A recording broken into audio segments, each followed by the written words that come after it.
నిన్నటి రోజున వారణాసి క్షేత్రం గురించి ఈశ్వరుడు అనుగ్రహించినటువంటి మేర మనం చెప్పుకుని ఉన్నాం. ఇవాల్టి రోజున వైద్యనాథలింగం గురించి మనం 4 మాటలు విజ్ఞాపన చేసుకునే ప్రయత్నం చేద్దాం. పూర్వోత్తరే ప్రజ్వలికా విధానే సదా వసంతం గిరిజాసమేతం సురాసురాధిత పాదపద్మం శ్రీవైద్యనాథం తమహం నమామి అంటారు. ఓ వైద్యనాథుడా, తమహం మీకు మేము నమస్కరించుచున్నాము అంటారు.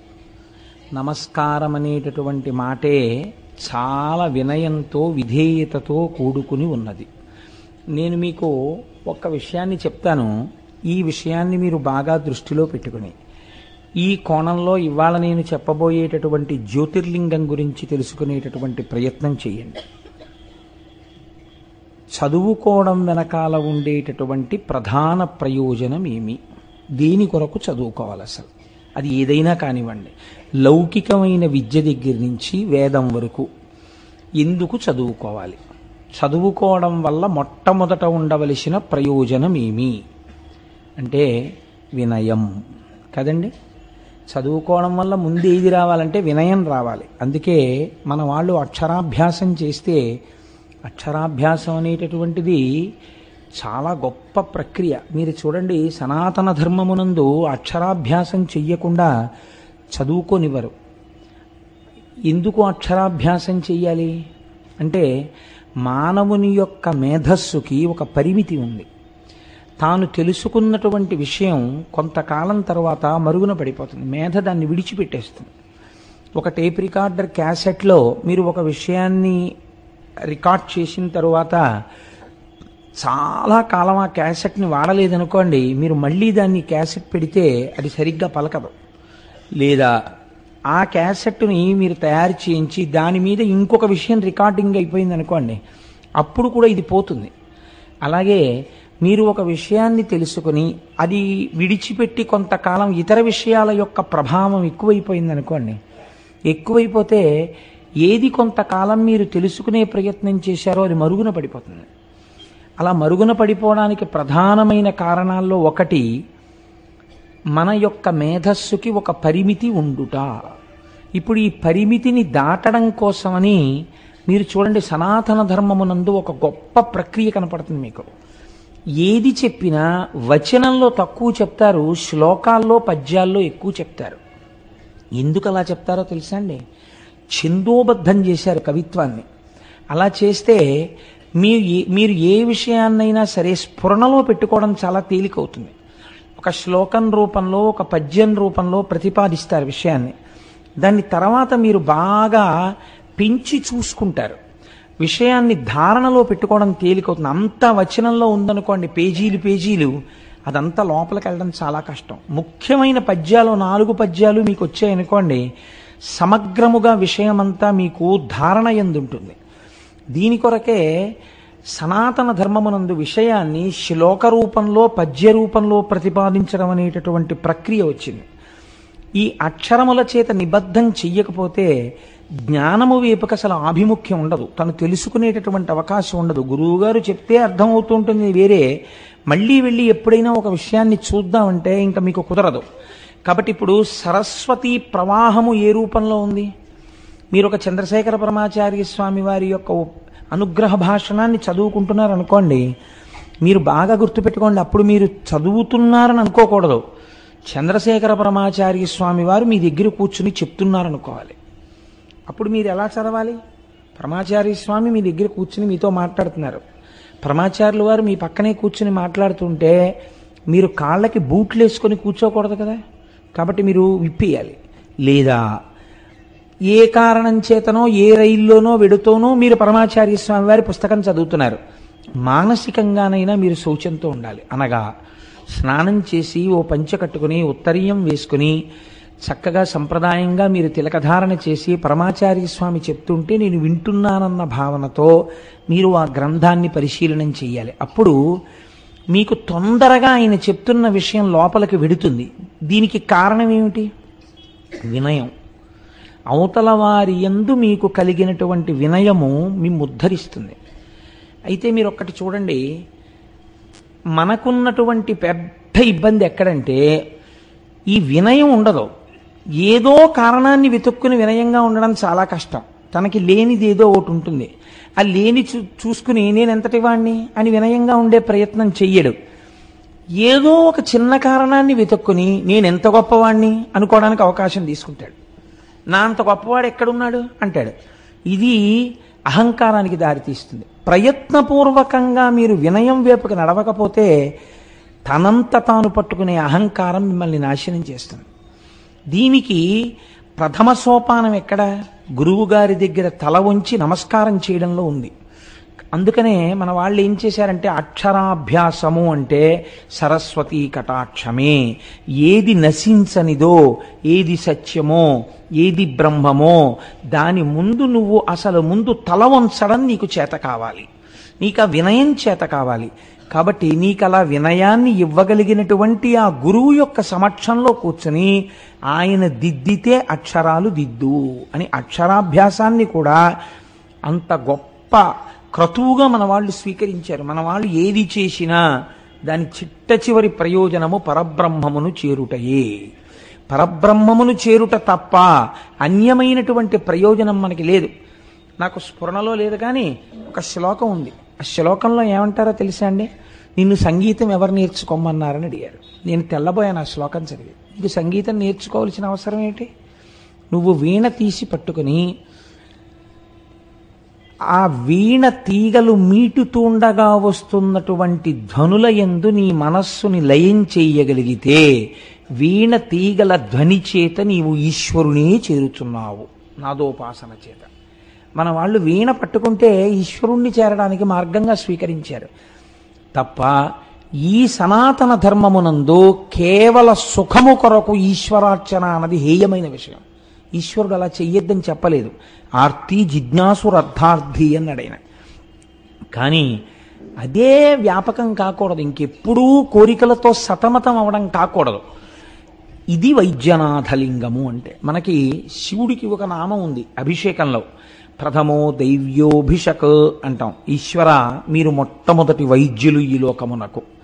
వైద్యుడు సాధారణంగా ఏం చేస్తారంటే శరీరము నాది నాది అని చెప్పినటువంటి ఈ శరీరంలో మీకే తెలియకుండా ప్రవేశించినటువంటి రుగ్మతని తాను తొలగిస్తాడు.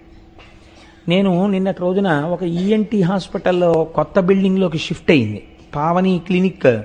డాక్టర్ జిఎస్ఎన్ మూర్తి గారు బహు ఉదారులు, ఈశ్వర స్వరూపులు. వారు ఆహ్వానిస్తే కాదనలేక నిన్న ఇక్కడ ప్రసంగం అయిన తర్వాత నేను వెళ్తే వారు నాకు ఒక ఆపరేటస్ చూపించారు. ఇందుకు కదా మిమ్మల్ని ఈశ్వర శబ్దంతో పిలిచింది శాస్త్రము అన్నాను నేను.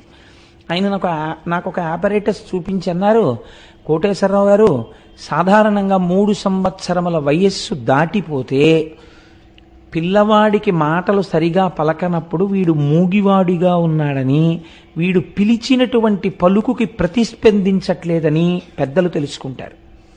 కానీ 3 సంవత్సరముల వయస్సు దాటిపోయిన తరువాత ఇంకా వైద్య శాస్త్రానికి ఆ రుగ్మత లొంగదు.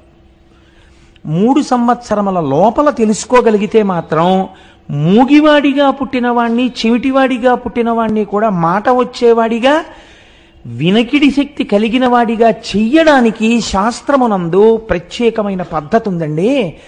ఈ మధ్య ఒక పిల్లవాడు నా దగ్గరికి వస్తే నేను టెస్ట్ చేసి ఈ పిల్లవాడికి మాటలు రావు, ఈ పిల్లవాడికి చెవుడు అని తెలుసుకున్నాను. అప్పుడు వాడు చెప్పలేడు, మాట్లాడలేడు. మాట్లాడలేని వాడి యందు మాటలేనితనం ఉందని తెలుసుకోవాలి. ఇది ఈశ్వర ప్రజ్ఞ. తెలుసుకుని అథవా ఎంత తక్కువ ఖర్చు పెట్టించే ప్రయత్నం చేసినా 4 లక్షలైందండి. కానీ ఇప్పుడు ఆ పిల్లవాడు గడగడ మాట్లాడుతూ అన్నీ వింటుంటే వాడు నా దగ్గరికి వచ్చినప్పుడు నేను నేర్చుకున్న విద్య సార్థకత పొందిందని నా కన్నుల నీరొస్తుంది అన్నారు ఆయన. చూడండి, ప్రథమో దైవ్యోభిషక్ ఎంత గొప్ప మాట. అందుకంది శాస్త్రం ఆయన మొదటి వైద్యుడు. ఇది శరీరమునందు ఉన్నటువంటి రుగ్మతను తొలగించగలుగుట. రెండవది ఒకటి ఉంది, అది మనకి భవరోగం అని ఒక రోగం ఉంది. అంటే ఈ రోగం ఉందంటే అందరూ అంగీకరించడానికి ఇష్టపడకపోవచ్చు, మీరు ప్రాజ్ఞులు కనుక అంగీకరించవచ్చు. భవరోగం అంటే సంసారంలో పడి కొట్టుకుంటూ ఉండడం ఎప్పుడు. ఈ భవరోగానికి ప్రధాన కారణం అహంకారమే. ఈ భవరోగంలో పడి కొట్టుకునేటటువంటి వాణ్ణి పైకెత్తి తన పాదముల దగ్గరికి చేర్చుకుంటాడు. కాబట్టి కూడా ఆయన వైద్యనాథుడి. 2 కారణముల చేత వైద్యనాథలింగము అని దాన్ని పిలుస్తారు. వైద్యులకు నాథుడైన వాడు లేదా వైద్యనాథుడు, వైద్యుల యందు పెద్ద వైద్యుడు. ఈ కారణం చేత ఇప్పుడు మీరు ఈ జ్యోతిర్లింగం రావలసినటువంటి అవసరం ఏమిటో, ఏ నేపథ్యంలో ఇది వచ్చిందో మీరు తెలుసుకునేటటువంటి ప్రయత్నాన్ని చెయ్యండి.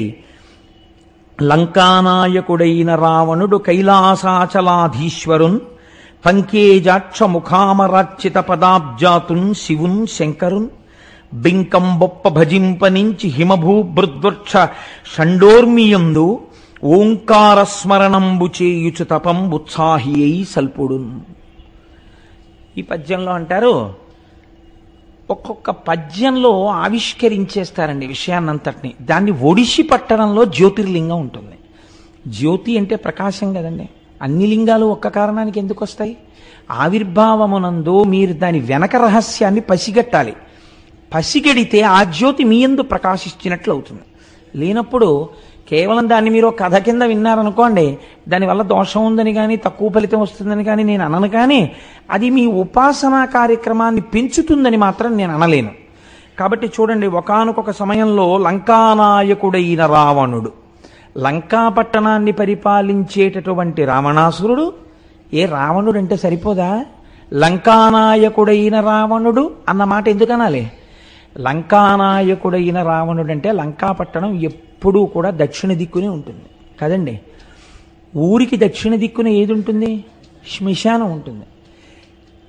ఎప్పుడైనా మీరు చూడండి, బతికున్న కాలంలో ఏమీ తోచట్లేదు, అలా సినిమాకు పోదాం, అలా షికారుకు పోదాం, అలా వాళ్ళ ఇంటికి పోయి వాడిని బాడీ చేసేద్దాం అని చెప్పి తిరిగేవాడే తప్ప, ఏం తోచట్లేదు కాసేపు అలా శ్మశానానికి పోయిద్దాం రండి అని ఎవడైనా అంటారేంటి? ఎవ్వరూ అనరు అలాగా. కానీ చిట్ట చివరి ప్రయాణం, ఈ జీవనయాత్రకు ముగింపు మాత్రం ఎక్కడికి వెళ్ళడంతో? అక్కడికి వెళ్ళడంతోనే పూర్తయిపోతుంది. కాబట్టి ఈ వచ్చిన శరీరములు, తిరుగాడుతున్న శరీరముల యొక్క ఆఖరి యాత్ర ఎక్కడికి వెడుతుంది? అక్కడికే వెడుతుంది. అంటే దక్షిణ దిక్కున ఏది ఉన్నది? శరీరములు కలిసిపోయేటటువంటి ప్రదేశం ఉన్నది. కాబట్టి శరీరమును చూసుకుని తాననుకున్నటువంటి వాడు ఎవడున్నాడో, ఏది నశించిపోతుందో, నశించిపోయేదానికి నాయకుడైన వాడు అనగా ఈ శరీరము నేను అనుకున్నవాడు. అంటే అన్యాపదేశంగా అజ్ఞానమునందున్నవాడు. అజ్ఞానమునందున్నవాడు అనడానికి ఆయన చదువుకోలేదా? అద్భుతంగా చదువుకున్నాడు, వేదం చదువుకున్నాడు, సంధ్యావందనం చేస్తాడు, త్రికాల సంధ్యావందనం, లింగార్చన చేస్తాడు. చదువుకోకపోవడం ఏంటండి? ఆయన చదువుకోలేదు అని మీరు సర్టిఫికెట్ ఇస్తే ఎలా చెల్లుతుంది? నేను చెప్తున్నాను, ఆయన త్రికాల సంధ్యావందనం చేశాడు, వేదం చదువుకున్నాడు, ఘన జటా చెప్పాడు, లింగార్చన చేస్తాడు. మరి ఈ చదువు కాదా? ఒక స్థాయి ఎందు కాదు. ఎందుకు కాదు మీరు తెలుసుకుంటే మీ ఉపాసనని దిద్దుతుంది ఇప్పుడు ఈ జ్యోతిర్లింగం. కాబట్టి ఇప్పుడు లంకానాయకుడైన రావణుడికి ఏం బుద్ధి పుట్టింది అంటే అజ్ఞానంతో ఉన్నవాడు కదా. ఇప్పుడు అసలు ఈశ్వరుడి వైపుకి తిరిగితే ఆశ్చర్యంగా ఉంటుంది, కానీ ఆయన చేసేది ఈశ్వరోపాసన చేస్తూ ఉంటాడు.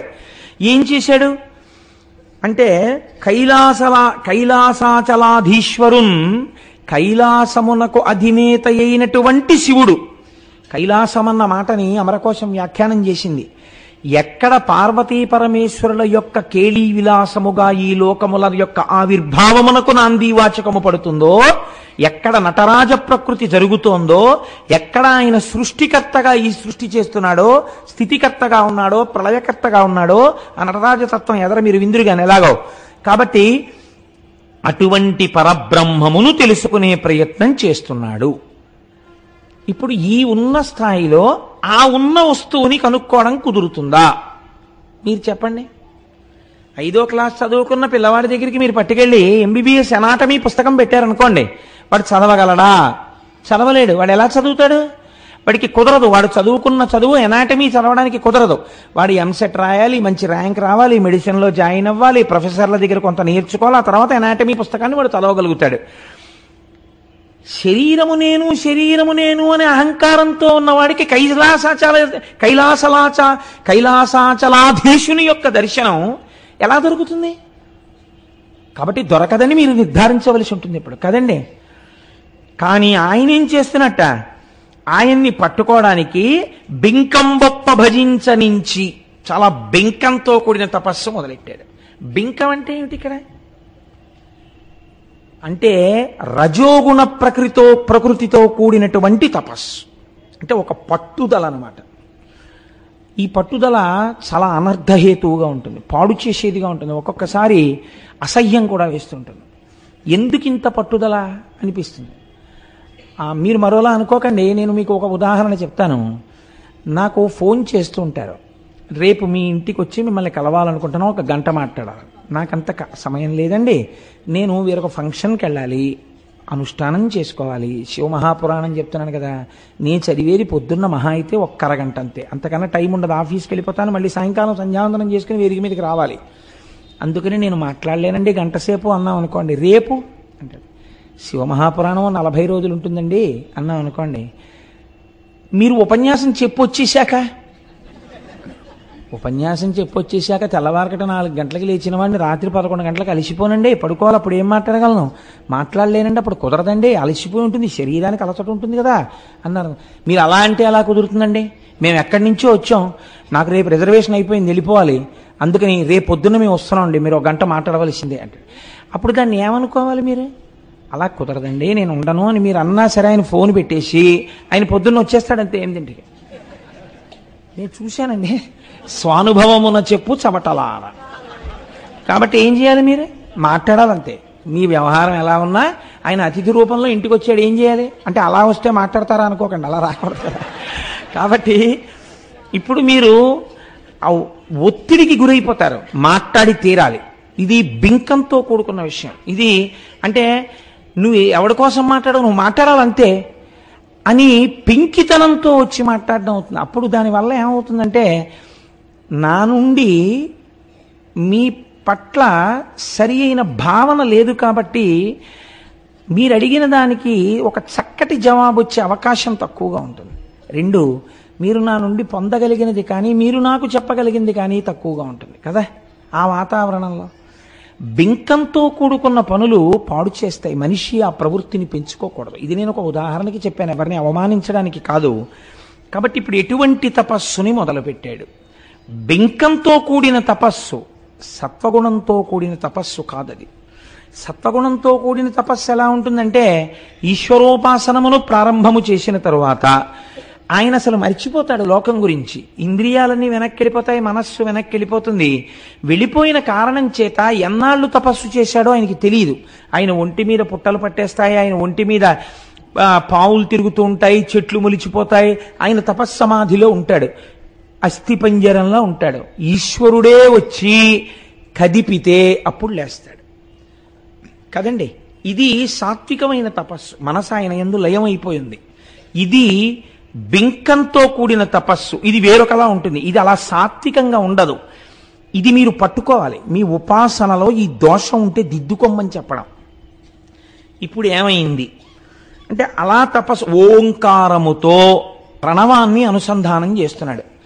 మనకి ప్రణవోపాసన గురించినటువంటి విషయాలు కొన్ని ఉన్నాయి. నేను మీకు ఒక పరమ సత్యాన్ని ఆవిష్కరిస్తున్నాను. ప్రణవము చిన్నపిల్లలు చేయరాదు. ఇవాళ రేపో పిల్లలతో కూడా ఓంకారం చేయిస్తున్నారు. ఓంకారమును చిన్నపిల్లలు చేయరాదు. ప్రణవం వైరాగ్యాన్నిచ్చి మోక్షపదం వైపుగా నడుపుతుంది. అందుకని దానికి తగినట్టుగా తెలుసుకోకుండా ప్రణవోపాసన ఎవరు పడితే వాళ్ళు చెయ్యడానికి అధికారము లేదు. ఇప్పుడు చేసే తపస్సులో బింకం ఉంది, రజోగుణం ఉంది. అనుసంధానం ప్రణవంతో జరుగుతోంది. ప్రణవంతో తపస్సు చేస్తున్నాడు, ఓంకారంతో. ఏమైంది? అది ఈశ్వరుణ్ణి కదపలేకపోయింది, రాలేదు పరమేశ్వరుడు. ఎందుకని? ఎక్కడుంది దోషం? ఈశ్వరుడు ఎందుందా, తపస్సు ఎందుందా? తపస్సు ఎందుంది. ఇప్పుడు ఆయన ఏం చేశాడు?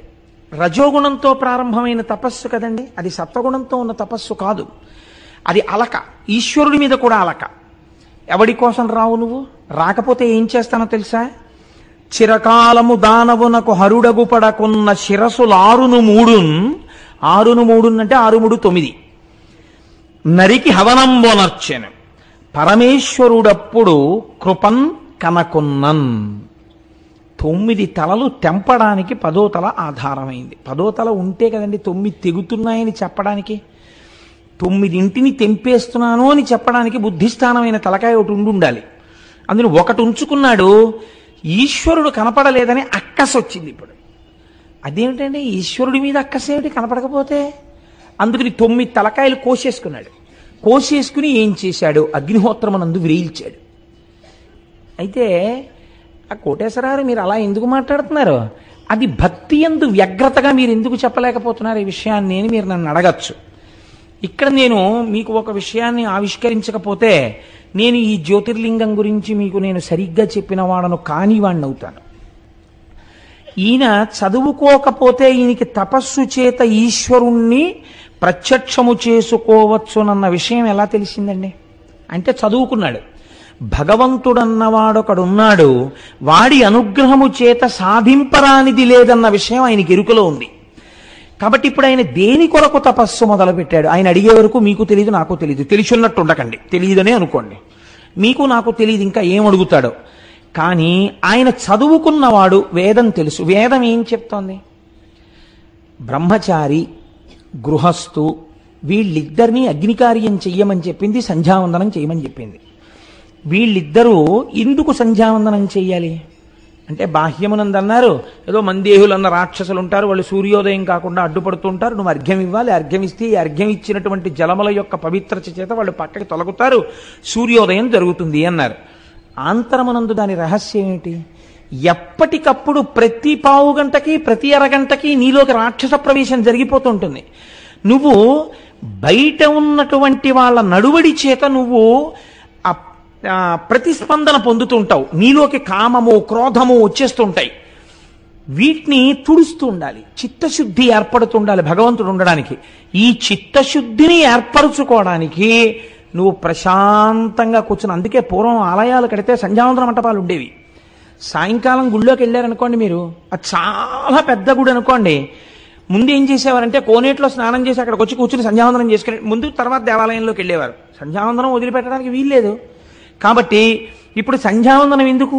అర్ఘ్యజలాన్ని విడిచిపెట్టి గాయత్రిని ఉపాసన చేసి ప్రచోదయాత్ ప్రచోదయాత్ ప్రచోదయాత్ అని అడుగుతూ నిశ్చయాత్మకమైన బుద్ధి చేత చిత్తశుద్ధిని ఏర్పరచుకొని చిత్తమునందు ఈశ్వరుడు కూర్చోడానికి తగినటువంటి శుభ్రతతో కూడినటువంటి స్థానమును మీరు సిద్ధం చెయ్యడానికి ఈ ఉపాసనా క్రతు అన్నది ఏర్పడింది. 48 సంస్కారములతో పూర్తి కావాలి. కాబట్టి జీవితం ప్రతిరోజు అథవా దర్భనైనా అగ్నిహోత్రమునందు వేల్చాలని చెప్పింది. రోజు అగ్నికార్యం చేసి దర్భని వేస్తాడు. చిట్ట చివర ఏది దర్భగా అయిపోతుంది అంటే, ఆయనని తెలుసుకోవడం కోసమని బ్రహ్మచర్యమునందు గృహస్థాశ్రమమునందుండి ప్రతి క్షణం పరమేశ్వర దర్శనానికి యోగ్యంగా ఈ శరీరాన్ని తయారు చేసుకుంటూ చిట్ట చివర దీని చేత ఈశ్వర దర్శనమును పొంది, అలా పొందడానికి దీన్ని ఋతుమంతంగా మార్చుకుని, అందుకని సత్యం తత్తేన పరిశించామి ఋతం త్వా సత్యేన పరిశించామి అంటాడు భోజనం చేసేటప్పుడు. పరిశేచనంలో పరిశేచనం చేసి భోజనం వదిలిపెట్టేశాడు అనుకోండి, మహాదోషం. అందుకే అలా లేవకండి విస్తర దగ్గర నుంచి అవపోసన పట్టి లేచిపోతున్నారు ఏమిటంటారు. అంటే ఏమిటి దాని అర్థం? అంటే మీరు ఈ శరీరంతో దేని కొరకు వచ్చారో ఆ ఉపాసన చేసి ఈశ్వరుణ్ణి తెలుసుకోవాలి. అంతేగాని పరిశేచనం చేసి భోజనం వదిలేసినట్టు ఇందులోకి వచ్చి కామక్రోధాలతో తిరగడానికి ఇది కాదు కదా. దీంతో ఈశ్వరుణ్ణి తెలుసుకోవడానికి శరీరం అద్యంకులకి ఇది ధర్మసాధనం. కానీ ధర్మసాధనమైన శరీరాన్ని కామక్రోధాదుల కొరకు ఉపయోగించి ఆ అక్క చెల్లెళ్ళకి నివాసం చేసి నువ్వు ఈశ్వరుణ్ణి తెలుసుకోవడంలో భంగపాటుకు గురైపోతున్నావు. అప్పుడు ఏమైంది? ఇంకొకడు తీసుకెళ్లి కాలుస్తున్నాడు ఈ శరీరాన్ని. కాదు, దాని రహస్యం అది కాదు అసలు. చిట్ట చివర ప్రతిరోజు నువ్వు ఒక దర్భని అగ్నిహోత్రంలో ఎలా వ్రేల్చావో అలా ఆఖరణ ఈశ్వరుణ్ణి తెలుసుకున్న ఈ శరీరము కూడా, అందుకే నీతిని కుమ్మరించేవారు, ఈ శరీరాన్ని కూడా అగ్నిహోత్రమనందు ఒక దర్భగా వేసేసేవారు. అంటే ఇది కూడా తెలుసుకున్నది. ఏ అగ్నిహోత్రం చేశాడో ఆ అగ్నిహోత్రము చేత చిత్తశుద్ధితో ఈశ్వరుణ్ణి తెలుసుకుని కపాల మోక్షాన్ని పొంది ఆయన ఈశ్వరుణ్ణి చేరిపోయాడు. ఆయన జీవితాన్ని అగ్నిహోత్రంలో దర్భలా వాడినట్టు ఈ శరీరము కూడా అగ్నిహోత్రములో దర్భగా పడిపోతోందని పడేస్తారు. ఇలా నువ్వు వెళ్ళు మర్యాదతో అని శాస్త్రం చెప్పింది. కానీ చిత్రం ఏం జరుగుతోంది? మనం అలా అగ్నిహోత్రంలో శరీరం పడేటట్టుగా ప్రవర్తించడం మానేసి రజోగుణ ప్రకోపంతో తమోగుణ ప్రకోపంతో ఈశ్వరుడు నాకెందుకు లొంగడని తలలు కోస్తున్నాడు. ఇప్పుడు సాత్వికారాధనమా రజోగుణ భూయిష్టమైన ఆరాధనమా? ఇప్పుడు చెప్పండి నాకు. అది కాదు. కాదు కాబట్టి ఏది లేదు దాని యందు? వినయము లేదు. వినయమే ఉందనుకోండి, ఈశ్వరుడా నాకు లొంగవలసిన వాడు, నేనా ఈశ్వరుడికి లొంగవలసిన వాడిని? ఇదే మీరు పక్కన రాముణ్ణి చూడండి. రాముడు ఎప్పుడూ తపస్సు చేసినట్టు రామాయణంలో లేదు. ఇలా ఆయన ఎక్కడా తపస్సులు చేయలేదు. కానీ ఆయన అంటాడు, అసంకల్పితమే వేద యదకస్మాత్ ప్రవర్తతే నివర్త్యారంభమారబ్ధం అను దైవస్య కర్మతత్ అన్నాడు. నిన్న రాత్రి రాజ్యం ఇస్తానని ఇవాళ ఇవ్వకపోతే ఇది ఈశ్వర అనుగ్రహం రా. ఇది కూడా ఈశ్వరుడు నువ్వు ఎదిరించలేవు. ఈశ్వరుడు చెప్పినట్టుగా అరణ్యవాసానికి వెళ్ళిపోవడమే. అంతేకాని నిన్న ఇస్తానన్న తండ్రి ఇవాళ ఎందుకు ఇవ్వనన్నాడు? ఈశ్వర దర్శనం ఆయనకి జరిగిపోతోంది వినయంతో. అరణ్యవాసానికి పంపంటే భగవంతుడి తిట్టలా, భగవంతుడు చెప్పిన దాన్ని మనం పాటించడమే వెళ్ళిపోయాడు. సాత్వికారాధన ఉంది. అందుకే ఆయన నిరంతరము రక్షింపబడ్డాడు భగవంతుడి చేత. నీకు రాముడి జీవితం ఆదర్శంగానే రావణుడి జీవితం ఆదర్శం కాదు. అందుకే రావణుడు జ్యోతిర్లింగాన్ని తెచ్చాడు, రాముడు జ్యోతిర్లింగాన్ని తెచ్చాడు. స్థాయి దేంది ఎక్కువ చెప్తారు మీరు? రామేశ్వరం లింగందే చెప్తారు మీరు కదండి. కాబట్టి ఇప్పుడు ఏమైంది? ఈయన తలలు కొయ్యడం మొదలుపెట్టాడు. అప్పటికి 9 తలలు కోసేశాడు. ఇప్పుడు కోస్తున్న కొద్దీ భక్తి ఎక్కువైందా, అక్కస ఎక్కువైందా? అక్కసే ఎక్కువైంది. ఎందుకు ఎక్కువైంది? వినయము లేదు. వినయము లేని చదువు దేశమును నాశనం చేస్తుంది. మనం చదువు కొంటున్నామేమో కానీ ఇవాళ చదువు కొనట్లేదు. అసలు విద్యార్థులకు వినయమును బోధించినటువంటి విద్యాలయములు ఈనాడు లేవు. ఏమైనా ఉంటే ఫీజు కట్టనందుకు పిల్లవాణ్ణి అంతమంది పిల్లలు చూస్తుండగా గేటు బయట నిలబెట్టినటువంటి పాపభూయిష్టమైనటువంటి స్కూళ్ళు ఉన్నాయేమో తప్ప అసలు నిజంగా పిల్లలకి ముందు వినయం నేర్పాలని వినయం నేర్పేటటువంటి పాఠశాలలు ఎన్నున్నాయి? వినయము లేనటువంటి సంధ్యావందనం ఎలా ఉంటుందో, వినయం లేనటువంటి అగ్నికార్యం ఎలా ఉంటుందో అలా ఉంది వాడు చేసిన తపస్సు. హెచ్చరిక ఎక్కడిదో తెలుసా అండి? మీరు సంధ్యావందనానికి కూర్చున్నప్పుడు కనీసంలో కనీసం మిగిలిన పూజ మాట ఎలా ఉన్నా సంధ్యావందనమేమేం చెయ్యమండి అన్నారనుకోండి, అంతటి మహాత్ముల గురించి నేను మాట్లాడటం లేదు. నేను మాట్లాడేది సంధ్యావందనం కనీసం చేసేవాళ్ళ గురించి. సంధ్యావందనం చేస్తున్నానన్నవాడికి కొన్ని లక్షణాలు ఉండాలి. వాడు స్థిరంగా కూర్చోవాలి. చేసే 10 నిమిషాలో 11 నిమిషాలో ప్రశాంత చిత్తుడై కూర్చోవాలి సంధ్యావందనానికి. అంతేకాని నీళ్లు ఎగరేయడం, అర్ఘ్యం పేరు చెప్పి ఉద్ధరిణితో ఇలా అంటూ ఉండడం, పిచ్చి పిచ్చి పనులు ఏమిటి? అదే అర్ఘ్యం ఇవ్వడం. అర్ఘ్యం ఇవ్వడానికి ఓ మర్యాద ఉంది. నువ్వు అనుభవించి అర్ఘ్యం ఇయ్యి జాగ్రత్తగాను. నువ్వు ఎటువంటి దేవతలకు అర్ఘ్యం ఇస్తున్నావు, ఎటువంటి వారిని లోపలికి తీసుకుంటున్నావు, దాన్ని నువ్వు మనస్సులో బాగా నాటుకుని చెయ్యాలి. చేసి ఆ చేసిన అందుకే గాయత్రి లెక్క పెట్టవద్దు అని చెప్పింది శాస్త్రం. కణుపుల మీద కాని, వేళ్ల చేత కాని, మాల చేత కాని గాయత్రి లెక్క పెట్టవద్దు. ఎందుకని? నీకు లెక్కెందుకు? నీ బుద్ధికి ప్రచోదనం కావాలి. 11 మార్లు గాయత్రి చేస్తే కనీసం ఒక 5 నిమిషాలు పడుతుందని నీకు ఎరుక ఉంటే 5 నిమిషాలు కళ్ళు మూసుకుని చేసిన 11 మాటలైనా శ్రద్ధతో చేయ, ధ్యాన శ్లోకంతో. నీ బుద్ధి వికసించి సత్వం మీదకి ఎడుతుంది. కూర్చోవడమే రజోగుణ భూయిష్టంగా అసలు గాయత్రి చెయ్యడం కూడా కోరికలతోటే చేస్తే అది ఎంత హేయముగా ఉంటుంది మీరు ఆలోచించండి. సత్వగుణంతో ఉండాలి పూజకి ప్రారంభం. అలా ఉండకపోతే చాలా దారుణంగా ఉంటాయి ఫలితాలు. కాబట్టి ఇప్పుడు ఏం చేశాడు అంటే, ఈయన ఆశ చేత వశుడైనాడు. రజోగుణ భూయిష్టమైన పూజ ఎందు ఏముంటుంది? తొందరపాటు ఉంటుంది దేన్నో పొందాలని. అది పొందడం కోసం ఈ పూజ తప్ప ఈశ్వరార్చన చేసి తాను సంతోషంతో ఆనందంగా అమ్మయ్యా కాసేపు ఒక్క గంట పూజామందిరంలో కూర్చుని బయటికి వస్తే మనస్సు ప్రశాంత పడిపోయింది అనడానికి వెళ్ళాడు పూజామందిరంలోకి. ఇవాళ ఇక్కడ ఇది చేసి తొందరగా అక్కడికి వెళ్తే అదేదో కలిసి రావాలని వెళ్తుంటాడు పూజామందిరంలోకి. గుళ్ళోకి ఎందుకు వెడతాడంటే అక్కడికి వెళ్ళి ఏదో సంపాదించుకోవాలని వెడుతుంటాడు. ప్రతిదీ వ్యాపార సరళిలో చేస్తుంటాడు. అంటే ఇప్పుడు ఈయన కోరికలకి తల్లి ఏది ఆశ. ఆశతో కూడినటువంటి కోరికలు విస్తృతంగా పెరిగిపోతుంటే అలా పెరిగిపోయిన కోరికల కొరకు ఆరాధన నిబద్ధమైపోతే అది రజోగుణ భూయిష్టమైన పూజ అయిపోతే ఆ పూజ పాపము వైపుకి అడుగులు వేయిస్తే నీ పాపమే నీ పూజ వలన వచ్చిన ఫలితమును అడ్డత్రోవ పట్టించి నీ పతనమునకు హేతువై కూర్చుంటుంది. మీరు చాలా జాగ్రత్తగా విన్నారో లేదో, ఇది ఉపాసన యందు మీరు దిద్దుకోవలసిన విషయం. ఇది ఎంత అందంగా తీసుకొస్తున్నారో చూడండి. ఇప్పుడు ఆ జ్యోతిర్లింగ ఆవిర్భావమునందు 9 తలలు నరికాడు, రాలేదు శివుడు. ఇప్పుడు 10వ తల కూడా నరికేస్తాడు. ఆయన ఆగడు. ఎందుకని? ఆయన రజోగుణం బింకపు పూజ. అది 9 తలలు నరికిన వాడికి 10వ తల నరికేయడం లెక్క అండి. పట్టుకుని 10వ తల కూడా నరికేసి పారేస్తాడు అగ్నిహోత్రంలో. ఇప్పుడు ఉన్నాడా రావణుడు అన్నవాడు? లేడు. రావణుడన్నవాడు లేకపోవడానికి కారణం ఎవరని చెప్తుంది శాస్త్రం? ఆ చుట్టూ ఉన్నవాళ్ళు ఏమిటో భోళాశంకరుడు అన్నారు, సాంబ సదాశివుడు అన్నాడు. 9 తలలు కోసేశాడండి మావాడు. కొంతమంది ఉపాసనలో ఇలాంటి పొరపాట్లు చేస్తుంటారు. అది పూజ అనుకుని ఇలాంటి తప్పు పనులు చేస్తుంటారు. అలా చేయకూడదు. పూజ సాత్వికంగా ఉండాలి. కాబట్టి చూడండి, ఇప్పుడు 9 తలలు నరికేసి 10వ తల కూడా నరుక్కుంటున్నాడు. ఇప్పుడు ఈశ్వరుడు ఎటువంటి వాడు? సర్వజ్ఞుడు. వీడినడ్డు పెట్టే లోకానికి ఇటువంటి పూజలు ఎంత ప్రమాదకరమో నేను తెలియచెప్పాలి. కాబట్టి ఇప్పుడు వాడిని ఏ పని చేయడం వరకు ఆయన చూస్తున్నాడు? 10వ తల కూడా తెంపుకోవడం వరకు చూస్తాడు. తెగనివ్వడు.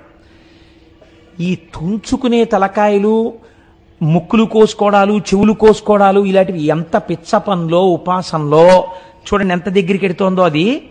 అంతం తక్కిన మస్తకంబునసితోనంతంబు నొందింప, మిగిలిపోయిన ఒక్క తలకాయని కూడా కోసేయడం కోసమని కత్తి పైకెత్తి ఆ కంఠం మీద వేస్తున్నాడు. నిశ్చింతంబోన శివుండు దారసిలె వచ్చెన్. ఇక రాడు భగవంతుడు. అంటే ఏంటి? తను పిలిస్తే వచ్చేయాలి. అంతేకాని ఆయన వచ్చే వరకు నా ఉపాసనలో దోషం ఉంది, నేను తప్పించాలంట లేదు. ఆయన రాలేదు, తెంపేస్తాను తలకాయ. ఇప్పుడు శంకరుడు వచ్చాడు. ఇప్పుడు వచ్చింది ఎలా ఉంటుందంటే వద్దంటే వచ్చినట్టు ఉంటుంది కదా. కాబట్టి నిశ్చింతంబోన శివుండు దారసిల వచ్చెన్ పూర్వభంగిన్ తలం సంతోషంబున శంకరుండడుగు మిచ్చన్ కూర్తునాన్. ఆయన ఎప్పుడైతే వచ్చి ఎదురుగుండా నిలబడ్డాడో మళ్ళీ 10 తలకాయలు మొలిచి. వాడిని అలా ఉంచడం కదా ఆయనకి కావలసింది. 10 తలకాయలున్నా బుర్రకాయ లేనివాడు, అసలు బుర్రకాయ లేదు వీడికి. ఇది ఆయన చెప్పవలసింది. కాబట్టి 10 తలకాయలు మొలిపించాడు. ఎందుకు? ఆ పనికి మేళ్ళ తలకాయలు. కాబట్టి 10 తలకాయలు మొలిచాయి. మొలిచిన తర్వాత ఆయన అన్నాడు, ఏమిటి కావాలి నీకు? ఎందుకు చేశావు ఇంత ఘోరమైన తపస్సు? దైత్యుడత్యంతంబున్ బలమిచ్చి 7 గడవై అస్మత్పురించేరుమా. వాడు 2 కోరికలు కోరాడు. అత్యంతం బలమిచ్చి, నాకు విపరీతమైన బలం కావాలి. దేనికి ఉంటుంది బలం? శరీరానికి ఉంటుంది. జవం దేనికి ఉంటుంది? మనస్సుకుంటుంది. మనోజవం మరుతతుల్య వేగం అని స్వామి హనుమని చెప్తాం. వాడిప్పుడు తన ఉపాసన యందు దోషం చూసుకోవట్లేదు. ఈశ్వరుణ్ణి రప్పించానా లేదా? ఇంకో ఆకు తొడిగింది ఈ రజోగుణ భూయిష్టమైన ఉపాసన. అందులోంచి ఇంకో వెర్రి కోరిక పుట్టింది. ఏమిటో తెలుసా అండి? నాకు విపరీతమైన బలం కావాలి. ఎందుకు ఆ బలం? ఏం చేస్తావు శరీర బలంతో? అంటే అందరినీ ఓడిస్తాను. ఓడిచ్చి ఏం చేస్తావు? అన్ని భోగాలు అనుభవిస్తాను. నన్ను ఎవడో అనేవాడు లేడుగా. అందుకని నా కంటికి ఏది నచ్చితే దాన్ని ఎత్తుకొచ్చి నాదిగా అనుభవిస్తాను. అంటే ఇప్పుడు ఇలా మొదలైన పూజ ఎంత భ్రష్టత్వం వైపుకు వెళ్ళడానికి బీజాలు వేస్తోందో చూడండి. కాబట్టి ఉపాసన అన్నది ఎంత సాత్వికంగా ఉండాలో మీరు ఆలోచించండి. కాబట్టి ఇప్పుడు ఏం చేశాడు? నాకు విపరీతమైనటువంటి బలం కావాలి. పోను ఊరుకున్నాడా? అడగమన్నావుగా, ఇక్కడేం చేస్తావు, నువ్వు పద లంకలోకి రా అన్నాడు. వచ్చి శంకరుణ్ణి లంకలో కూర్చోమన్నాడు. అక్కడ కూర్చుంటే అస్తమానం వచ్చి ఇలా తపస్సు చేస్తానేంటి, అక్కడ కూర్చుంటే అక్కడే పూజ చేస్తుంటాను నేను.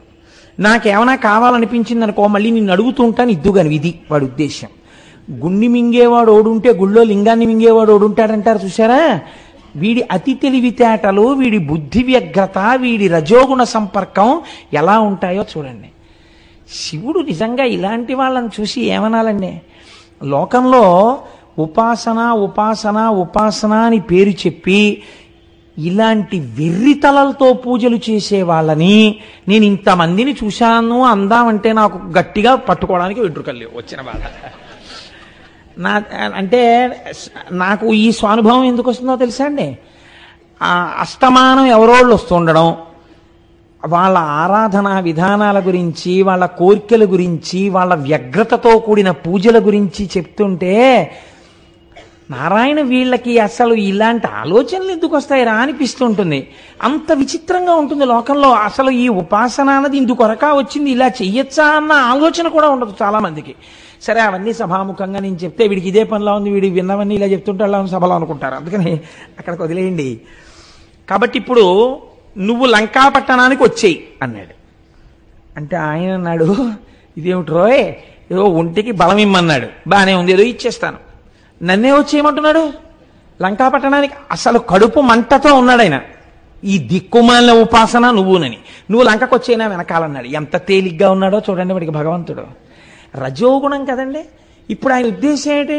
నువ్వే అన్నావుగా చాలా గొప్ప తపస్సు చేశానని, నేను చెప్పిన మాట విను, రా మా ఇంటికి అంటే ఆయన అన్నాడు, లింగం మందేను వసియింతు, నేను లింగమునందు ఉంటాను రా అబ్బాయి, నేనే రావక్కర్లేదు, శివలింగమునందు నేనే ఉన్నాను.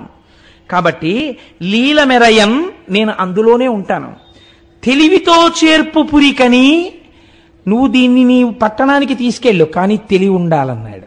ఒంటికి బలం ఉంది కానీ మనస్సుకి తెలివేది వాడికి. అదే ఉంటే సత్వగుణంతో ఉంటాడుగా. శివలింగాన్ని శివుణ్ణి తీసుకెళ్ళలేకపోయిన వాణ్ణి ఆయనే ఇదైనప్పుడు ఇది మాత్రం ఎలా వస్తుంది లంకకి? నేను తీసుకెళ్ళగలగని వాణ్ణా? ఆయన రావాలా, నేను తీసుకెళ్లాలా? ఈ బుర్రవాడికి ఉంటే అయితే పట్టుకుపోతానని శివలింగాన్ని పెట్టులో పెట్టేసి ఎందుకు పెట్టిపోతాడు? కాబట్టి తెలివితో నీ పురి చేర్చుకో దీన్ని.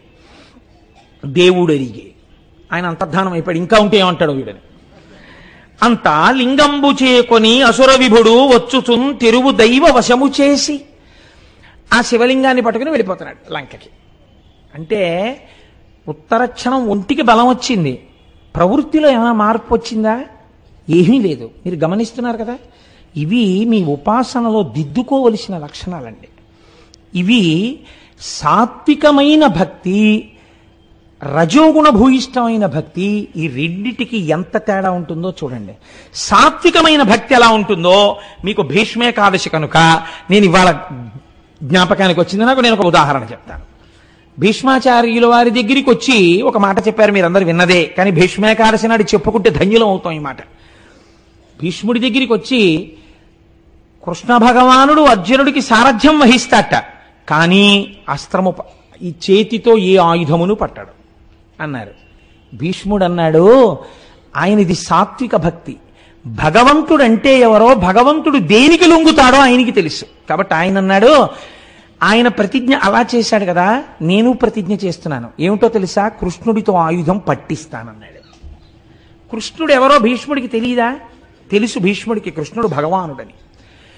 భగవానుడు గెలుస్తాడా, భక్తుడు గెలుస్తాడా? భక్తుడు గెలుస్తాడు.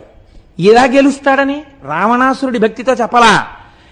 మహానుభావుడు అన్నాడు, ఎలాగ భగవంతుణ్ణి గెలవచ్చో ఒక మార్గం చూపించాడు భీష్ముడు. అందుకని భీష్మస్తుతి చిరస్థాయి అయిపోయింది లోకంలో. అర్జునుడు లోపల కూర్చున్నాడు, రథంలో బాణాలు వేస్తున్నాడు, కృష్ణుడు సారథ్యం వహిస్తున్నాడు. భీష్మాచార్యుల వారికి స్వచ్ఛంద మరణం వరం ఉంది. ఎవరడ్డగలరా ఆయన్ని? పుంఖానుపుంఖలంగా బాణవృష్టి కురిపించాడు. వెళ్ళి ఆ బాణాలన్నీ ఒంటి నిండా గుచ్చుకుపోయి పూచినటువంటి మోదుగ చెట్టులా నెత్తురు ధారల కింద కారిపోతోంది అర్జునుడికి. గట్టిగా ఒక్క బాణము వేయడు, భీష్ముడిని నిగ్రహించలేకపోతున్నాడు. ఏమిటి అల్లరని వెనక్కి చూశాడు కృష్ణ పరమాత్మ. ఒంటికి ఖాళీ లేకుండా బాణాలు కొట్టేసి నెత్తురు వరదలై కారిపోతోంది.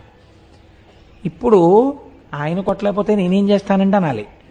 రథం తప్పించాలి కదండి, అలిసిపోయాడు. సారథికి ఆ స్వేచ్ఛ ఉంది. రథి అలిసిపోతే సారథి తప్పించచ్చు, రథాన్ని తప్పించచ్చు. తెలియవా కృష్ణుడికి? భగవద్గీత చెప్పిన సర్వజ్ఞుడే ఇవి చెయ్యాలి కదా, ఇవి చేయలేదు. ఆయన ఏం చేశాడో తెలుసా అండి? ఆ పగ్గాలు అవతల పారేశాడు. పారేసి కుప్పించి ఎగసిన కుడలంబుల కాంతి గగన భాగం బెల్ల కప్పికొనగా. ఎక్కడున్నారు పానమూర్తి గారు? అబ్బో కుప్పించి, అబ్బో రామాచారి గారు కూడా ఉన్నారు ఇవాళ. కుప్పించి ఎగసిన కుండలంబుల కాంతి గగన భాగం బెల్ల కప్పికొనగా ఉరికిన నోర్వక నుదరంబులోనున్న జగముల వేగున జగతి కదుల చక్రంబు చేబట్టి పైదెంచుర వేగమున పైనున్న పచ్చని పటముజార నమ్మితి నాలావు నగుబాటు చేయకు మన్నింపుమని క్రీడి మరల దిగువ కరికి లంఘించు సింహంబు కరణి మెరసి నేడు భీష్ముని చంపుదు నిన్ను కాతు విడువు మర్జున ఎటంచు మద్వి శిఖవృష్టి తెరలి చనుదెంచు దేవుండు దిక్కునాకు అని చెప్పాడు. ఎప్పుడు శరీరం పడిపోయే ముందు వాడు నాకు దిక్కని చెప్పుకున్నాడు. భక్తపరాధీనుడైన వాడెవడున్నాడో ఆనాడు నేను అర్జునుడి మీదకి బాణాలేస్తే పగ్గాలు విసిరవతల పారేసి రథంలోంచి దూకేస్తే కుప్పించి ఎగసిన కుండలంబుల కాంతి గగన భాగం బెల్ల కప్పికొనగా దూకినప్పుడు చెవులిలా ఊగితే ఆ కుండలముల కాంతి ఆకాశమంతా కప్పుకునేటట్టుగా ఎవరు దూకాడో ఉరికిన నోర్వక నుదరంబులోనున్న జగముల వేగున జగతి కదుల. ఆయన దూకినప్పుడు ధన్ మన దూకేటప్పటికి ఆ పొట్టలో ఉండేటటువంటి లోకాలన్నీ ఇలా కదిలిపోయేట, ఆ కడుపులో ఉన్న లోకాలు కదిలిపోయేటట్టుగా దూకినటువంటి వాడెవరున్నాడో గబగబా చక్రంబు చేపట్టి చనుదెంచురయము నపైనున్న పచ్చని పటముజార. చక్రం చేత్తో పట్టేసుకుని ఎవరు? నేను పట్టను ఆయుధం అన్నవాడు పట్టేశాడు. చక్రంబు చేబట్టి చనుదించురయము నపైనున్న పచ్చని పటముజార. ఉత్తరీయం మర్యాదకి చిహ్నం.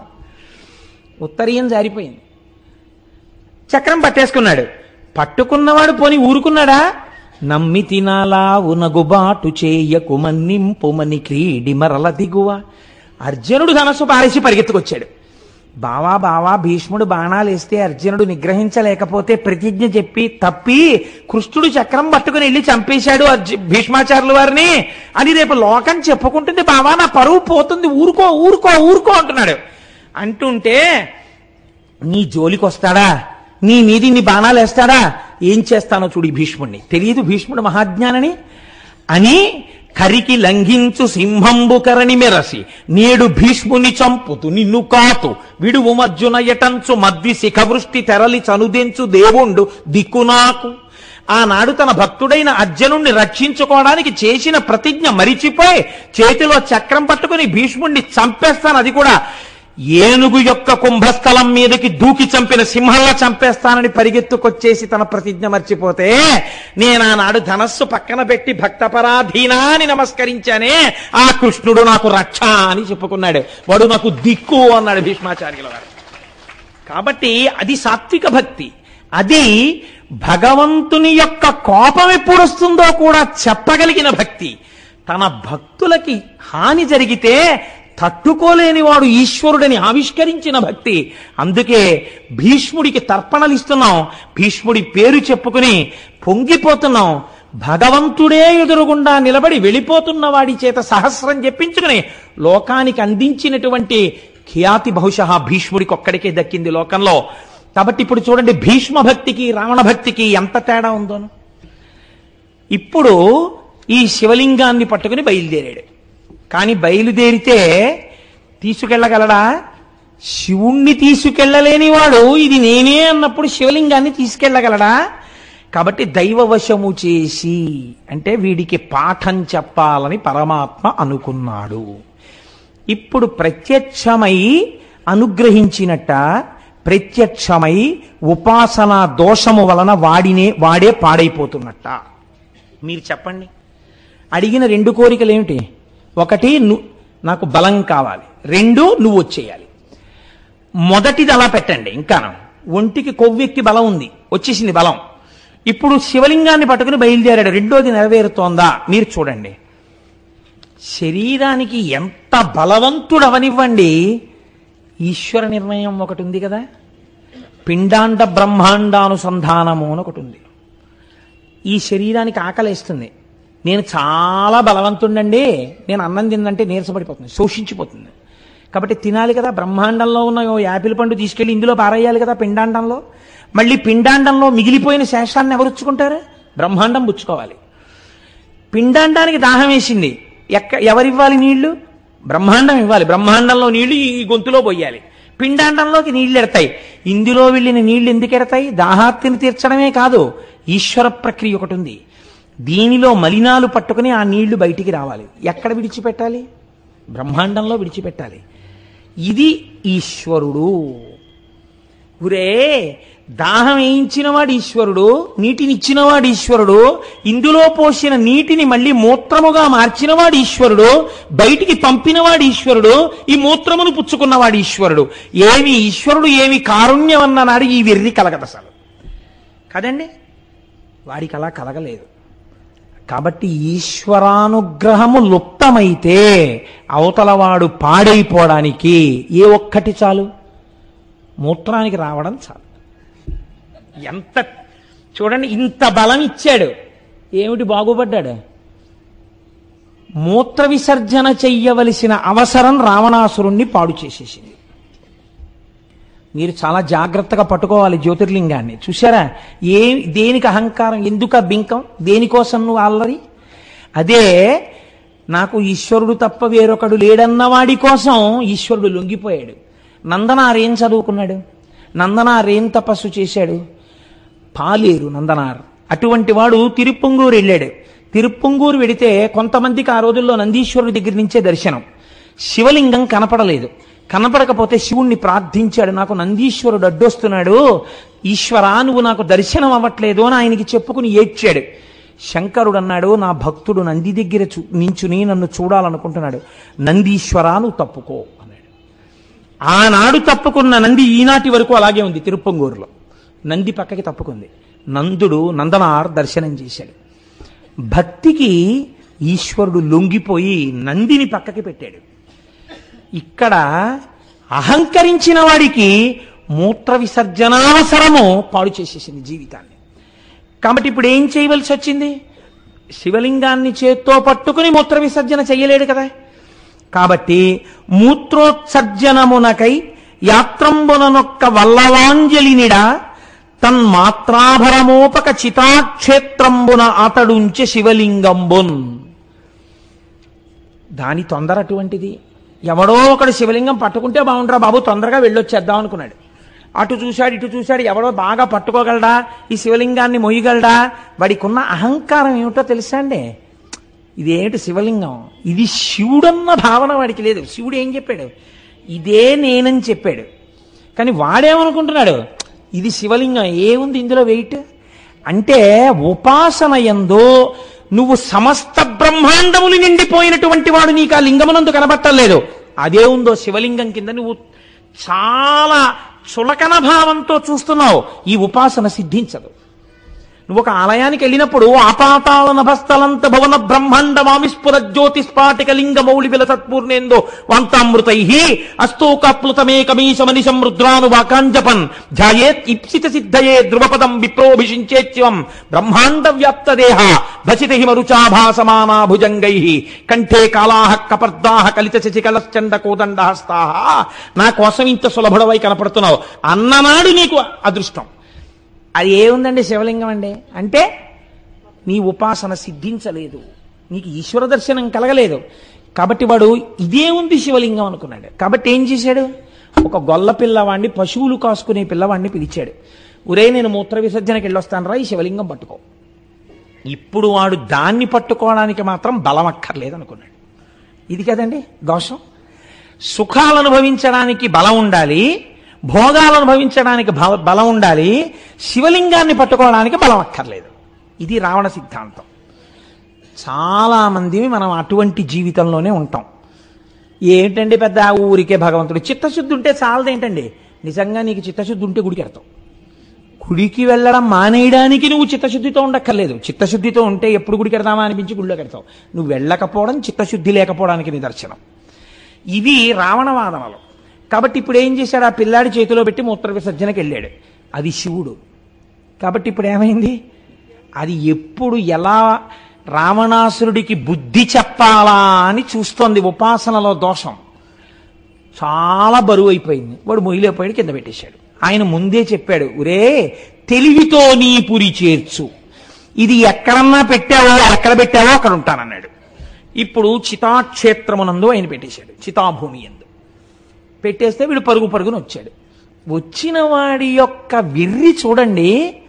వాడు వెంటనే, ఈశ్వరా తెలివితో తీసుకెళ్ళమన్నావు, కానీ ఆ తెలివి నా యందు నిలబడకపోవడానికి కూడా కారణం నువ్వే, కాబట్టి ఇప్పుడు నా బుద్ధి మార్చని ప్రార్థన చేయలేదు. ఇదంతా నేను ఎత్తుకుపోతానన్నాడు అని ఓహో కదిపాడు దాన్ని. అది కదులుతుందా? అది కదలలేదు. అది కదలనప్పుడైనా వాడి బలం మీద వాడికి అనుమానం రావాలి. ఈశ్వరుడు ఒక అవకాశం ఇచ్చాడు. అత్యంత బలంబు నిమ్ము అన్నాడు కదా, ఇచ్చాడు కదా. అది శివుణ్ణి కదపలేకపోతోంది ఆ బలం. శివుణ్ణి భగవంతుణ్ణి కదపలేని ఈ దేహబలం ఎప్పుడో అప్పుడు పాడవడానికి పనికొస్తుంది. ఈ అవమానానికి పనికొచ్చింది తప్ప రావణుడు శివలింగాన్ని లంకకి తీసుకెళ్లలేకపోయాడు అనడానికి ఈ బలం పనికొస్తోంది. కాబట్టి ఎందుకు ఈ బలం? నాకు ఈశ్వరుడు కావాలి అని వాడు అనలేదు. ఒక అవకాశాన్ని ఈశ్వరుడు ఇచ్చాడా ఇవ్వలేదా? ఇచ్చాడు. వాడు వివేచన చేసుకోలేదంతే. కాబట్టి ఇప్పుడు ప్రమాదకరమైన బలముగా మారుతోంది అది. శివుడు కదలకపోతే వాడన్నాడు పోన్లే అన్నాడు. అంటే ఏమిటి వాడి ఉద్దేశం? శివుడు లంకకు రాకపోయినా వాడికి ఏం బాధలేదు. ఏదో లింగం తెచ్చానా లేదా, ఇక్కడే పూజ చేసి వెళ్ళిపోతాను, పుష్ప విమానం మీద తిరుగుతూ ఉంటాను కదా, ఏమిటి పెద్ద నేనంతా ఈ రాజ్యాలని నేను కొల్లగొట్టినవి, ఇదంతా నాదే ఈ రాజ్యం, ఏముంది కావాలంటే వీళ్ళని కూడా చంపేస్తాను, ఇది కూడా నా దాంట్లో కలిపేసుకుంటాను, పుష్పక విమానం ఎక్కి ఓసారి ఇళ్ళంటాను, చితాభూమికి వస్తాను, ఇక్కడ పూజ చేసి వెళ్ళిపోతాను, పెద్ద పట్టుకెళ్ళకపోతే ఏమిటనుకున్నాడు. కానీ వాడు వదులుకోవడానికి ఇష్టపడంది మాత్రం ఏమిటి? శరీర బలం. ఎందుకని? భోగం కావాలి. ఇలా ఉండొచ్చా ఉపాసన? మీరు రావణుణ్ణే అనుకోకండి, మీరు మీ ఉపాసనని చెక్ చేయండి. అది జ్యోతిర్లింగం అంటే. ఇక్కడ ప్రకాశించాలి అది. మీ ఉపాసన దిద్దుబాటు జరగాలి. కాబట్టి ఇప్పుడు ఏం చేశాడు? లంకకి వెళ్ళిపోయాడు. వెళ్ళిపోయేవాడు చాలా సంతోషంగా ఉన్నాడు. అది విచిత్రం. లోకమంతా అంటోంది ఇది రావణుడు తెచ్చిన శివలింగం, మహానుభావుడు పరమశివుడే వచ్చాడు లింగస్వరూపంలో, వాడు పట్టుకెళ్ళలేకపోయాడు, అదృష్టం ఇక్కడ పెట్టేశాడు, మనం పూజ చేసుకుందాం రండి అని దేవతలందరూ వెళ్ళారు. వెళ్ళి వాళ్ళందరూ శివుడికి పూజ చేశారు. మా అదృష్టమయ్యా స్వామి, మా ప్రయత్నం లేకుండా నువ్వు మాకు దొరికావు, మేము నిన్ను పూజ చేసుకుంటామని వాళ్ళు ఎక్కడా ఉన్న వాళ్ళు వచ్చి ఇక్కడ పూజలు చేసుకుని వెళ్ళారు. వాళ్ళు ఏం కోరికలు కోరలేదు. వాళ్ళు భవరోగం పోవడానికి శంకరుణ్ణి పట్టుకున్న వాళ్ళు, జ్ఞానం కోసం. వీడు లంకకి వెళ్ళాడు, వీడికి ఒంట్లో బాగా బలం ఉంది. ఇప్పుడు వీళ్ళు పూజ చేసి కూర్చుని అనుకున్నారు, ఊరే వీడు చాలా బలం తెచ్చాడు, బలంతో ఉన్నాడు కదా, వీడు ఇవ్వాలంటే ఊరుకున్నాడు, కానీ రేపు పొద్దున బయలుదేరి వచ్చేస్తాడు అమరావతి మీదకి, వీడి బలం వల్ల చాలా ప్రమాదం వచ్చేస్తుంది కదా, ఎలా వీడికి బుద్ధి చెప్పాలి, ఎలా వీడి బలం వల్ల వీడు చాలా కాలం ఇబ్బంది పెట్టకుండా ఆ బలమే వీడి ప్రమాదాన్ని కూడా తెచ్చేయాలి, ఎలా తీసుకొద్దామని ఆలోచించారు. మహానుభావుడు, గురువు, చమత్కారి, ఎవడి యొక్క అహంకారాన్ని వాడి చేతితోనే పొడవగలిగిన వాడు నారదుడు ఉన్నాడుగా, ఆయన్ని పిలిచి వాడికి బలం ఉంది కానీ తెలివి లేదని తెలిసిపోతోందిగా, కాబట్టి నారదా మీరు వెళ్ళి వాడు సంపాదించిన బలం వాడు పాలనడానికే పనికొచ్చేట్టు చెయ్యండి. చూశారా, ఉపాసన సరి అయింది కాకపోతే మీరు తెచ్చుకున్న విభూతులు మీకు ప్రమాదం తేవడానికి పనికొస్తాయి. తాను తవ్వుకున్న నూతులో తన బిడ్డడే పడిపోయినట్టు. కాబట్టి ఇప్పుడు ఏమైంది అంటే, వెళ్ళి లంకాపట్టణంలో కూర్చున్నాడు. నారదుడు వెళ్ళాడు. వెళ్ళి ఏమిటో కైలాసానికి వెళ్ళావుట, చాలా తపస్సు చేసావుట, శంకరుడు ప్రత్యక్షం అయ్యాట, వాళ్ళు వీళ్ళు చెప్పడమే, నీ దగ్గరే విందామని వచ్చాను, ఏం చేశావు ఏమిటి, ఏది చెప్పన్నాడు. వీడికి పొంగు అహంకారం ఒకటి ఉందిగా, ఏం చేశానంటారేమిటి, తలకాయలు కోశవతల పారేశాను, 10వ తలకాయకి వస్తుంటే ఎవడి కోసం వస్తాడు, శివుడు వచ్చాడు, ఏం కావాలన్నాడు, విపరీతమైన బలం ఇమ్మన్నాను, చూశారా బయలుదేరతాను ఇంకా, ఇంకోటి శివుణ్ణి వచ్చేయమన్నాను, ఓ లింగం ఇచ్చాడు, కానీ ఏదో ఆ పిల్లాడికి ఇచ్చిన వాడు పెట్టేశాడు కింద, లేకపోతే తెచ్చేద్దు నేనైతే, వాడు తన తప్పు ఒప్పుకోడు, వాడికి తెలివి ఉంటే కదా. అయితే అక్కడికి వెళ్ళి పూజ చేసి వచ్చేస్తున్నాను, ఏదైతే నేను తలుచుకుంటే ఎవరిని గెలవలేను అన్నాడు. అంటే ఆయన అన్నాడు, కాబట్టి నీకేమర్థమైంది? శివలింగం ఇచ్చినట్టే ఇచ్చి నీకు కాకుండా చేసిన వాడు కూడా శివుడే ఉండి ఉండవచ్చు కదా అన్నాడు నారదుడు. వాడికి ఏదో అనుమానం వచ్చింది, అలా ఎందుకు చేస్తాడు అన్నాడు. మరి అయితే ఇంత శివలింగం ఇచ్చినవాడు, ఇంత బలం ఇచ్చినవాడు లంకకెళ్ళేంత వరకు ఇది రాకుండా చేయలేడా అన్నాడు. అంటే వాడికి అనుమానం వచ్చింది. ఇప్పుడు ఈ అనుమానం వాడికి వచ్చాక అన్నాడు, ఒక్కసారి ఆలోచించు, ఇంత బలం ఇచ్చాడని నువ్వు నమ్ముతున్నావు, ఒక దాంట్లో అనుమానం ప్రారంభమైంది, ఇప్పుడు నమ్ముతాడు బాగా. ఇప్పుడు బలం ఉందనుకుని నువ్వు వెళ్ళిన తర్వాత బలాన్ని ఆయన ఇచ్చుండపోతే నీ బతుకేమవుతుంది? బలం ఇచ్చాడో లేదో చూడ్డానికి ఇంకోడి మీదకి వెళ్లే ముందు ఆ కైలాసానికే వెళ్ళి అది కదిపేసి చూడు, కదపగలిగితే శంకరుడే కదిలిపోతే నీకు బాగా బలం ఉన్నట్టు, అప్పుడు ఇతరుల మీదకి వెళ్ళి అన్నాడు. ఇదేదో బాగుంది, అక్కడికే పోతానన్నాడు. ఎంత బుద్ధి లోపల ఉండవలసినటువంటి బలం ఉంటే వాడు గెలుస్తాడు. అందుకే మనకి 1కి 1000 మార్లు నమః నమః నమః నమః అని పూజ చేయిస్తారు. నాది కాదు, నాది కాదు, నాది కాదు, నాది కాదు అని అహంకారాన్ని విరగ్గొడతారు. అహంకారం పెరిగిపోతే ప్రమాదానికి వెళ్ళిపోతుంది. కాబట్టి ఇప్పుడు ఈయన ఏం చేశాడు? పుష్పక విమానం ఎక్కి కైలాస పర్వతం దగ్గరికి వెళ్ళాడు. రామాయణం ఉత్తరాఖండలో అయితే కుబేరుడి దగ్గర నుంచి వస్తున్నప్పుడు అనుంది. వెళ్ళి ఆ కైలాస పర్వతం దగ్గరికి వెళ్ళి కైలాస పర్వతాన్ని కదిపేస్తే శంకరుడంతటి వాడు భయపడి, అదేంట్రా అబ్బాయి అలా కదిపేస్తున్నావు, ఒరే నాన్న అలా కదపకరా, నీకు బలం ఎక్కువ, నువ్వు కదిపేస్తావు, నేను ఇచ్చిన బలమే కదా అని బతిమాలుకుంటే తనకి బాగా బలం ఉన్నప్పుడు. అప్పుడు తనకి భయపడిపోయాడు కాబట్టి మళ్ళీ శివుణ్ణన్నా తెచ్చేయచ్చు, లేదా తనని ఎవరిని కొట్టాలనుకుంటున్నాడో వాళ్ళ దగ్గరికి వెళ్ళిపోవచ్చు. కాబట్టి ఇప్పుడు ఏం చేశాడు? కైలాసం దగ్గరికి వెళ్ళాడు. వెళ్ళి ఆ కైలాస పర్వతాన్ని కదపడం మొదలెట్టాడు. కదిపితే పైన కూర్చున్న పార్వతీ పరమేశ్వరుల యొక్క సింహాసనం కదులుతోంది. ఇప్పుడు మీ ఇంట్లో మీరు పూజ చేసుకుందాం అనుకున్నారనుకోండి, పూజ చేసుకుంటే తప్పు లేదు. ఆ సింహాసనాన్ని అటు ఇటు లాగేస్తే అప్పుడు మీరు ఈశ్వర దర్శనం ఏం చేసినట్టండి? ఇంక అందులో నే తెచ్చుకున్న విగ్రహాలేనండి, నే కొనుక్కున్న సింహాసనమేనండి లాగేస్తుంటే ఇంక మీకు భక్తి ఉన్నట్టు. కాబట్టి వీడు కదుపుతున్నాడు. కదుపుతుంటే అమ్మవారు శక్తి స్వరూపిణి కదా, ఆ తల్లి తొందరగా శంకరుడికి ఏమిటంటే కోపం రాదు. అంత కోపం వచ్చేవాడైతే చీనోర్మోయి నీకేమిటో నేను రావడం ఏమిట్రా అని అడగాలి ఆయన. కాబట్టి ఇప్పుడు ఈయనకి కొంచెం కోపం వస్తే తప్ప దేవతల కార్యం నెరవేరదు. ఆయన అలా మౌనంగా ఉంటాడు, చక్కగా అలా ఉంటాడేమోనని ఆవిడ చమత్కారమైన మాట మాట్లాడింది. ఎందుకని? వేదం చెప్పింది ఈ రహస్యాన్ని, శివా విశ్వస్య భేషజీ. ఆ అమ్మ లోకమునకు అనారోగ్యం వస్తే ఓషధి బతికిస్తుంది. ఇప్పుడు లోకాన్ని బతికించాలి, లోకకంటకుణ్ణి చంపాలి, వాడి చావడానికి కారణం రావాలి. కాబట్టి ఇప్పుడు ఆవిడ ఆ కారణం శివముఖత రావాలి. శివముఖత వచ్చేటట్టు ఆవిడ మాట్లాడింది శివుణ్ణి. శివుణ్ణి రుద్రుణ్ణి చేస్తుంది, రుద్రుణ్ణి శివుణ్ణి చేస్తుంది ఆవిడ. కాబట్టి ఇప్పుడు ఆవిడ శివుణ్ణి ఏం చేస్తోంది? రుద్రుణ్ణి చేస్తోంది లోకక్షేమం కోసం. ఇప్పుడు ఆవిడ ఎంత చమత్కారంగా మాట్లాడిందో చూడండి. మేలుగు శిష్యుడు, అబ్బబ్బబ్బా ఎంత గొప్ప శిష్యుడిని సంపాదించుకున్నారండి. ఎవరు కదుపుతున్నారో తెలుసా? మీరు వరాలు ఇచ్చారే ఆయనే. అప్పుడు ఆయనకి ఎలా ఉంటుంది? ముందు ఎవరన్నా ఈ బాధ ఉండదండోయ్. భార్య, అబ్బో ఎంతంత గొప్ప గొప్ప వాళ్ళని చేరదీశారో లేండి, మీకు అశాంతిని కల్పించేవాడే గాని ఒక్కడు మీ మనశ్శాంతి గురించి ప్రయత్నించేవాడు ఉండడు. ఎందుకు వచ్చిన అల్లరి మీకు అంది అనుకోండి, అంతే, నువ్వు నోర్మయ్యు, నువ్వు అలా తినేకున్నాను అని చెలరేకపోతాడు ఇవతలైన కదండి. అలా ఆయన్ని శివుణ్ణి రుద్రుణ్ణి చేసేస్తోంది. అందుకని మొట్టమొదట ఏ పొడెం వేయాలో అది వేసేసింది ఆవిడ. మేలగు శిష్యుడెంతయును మెచ్చుదనర్చడు రావణాసురుండేలిక మీదనే కినిసి.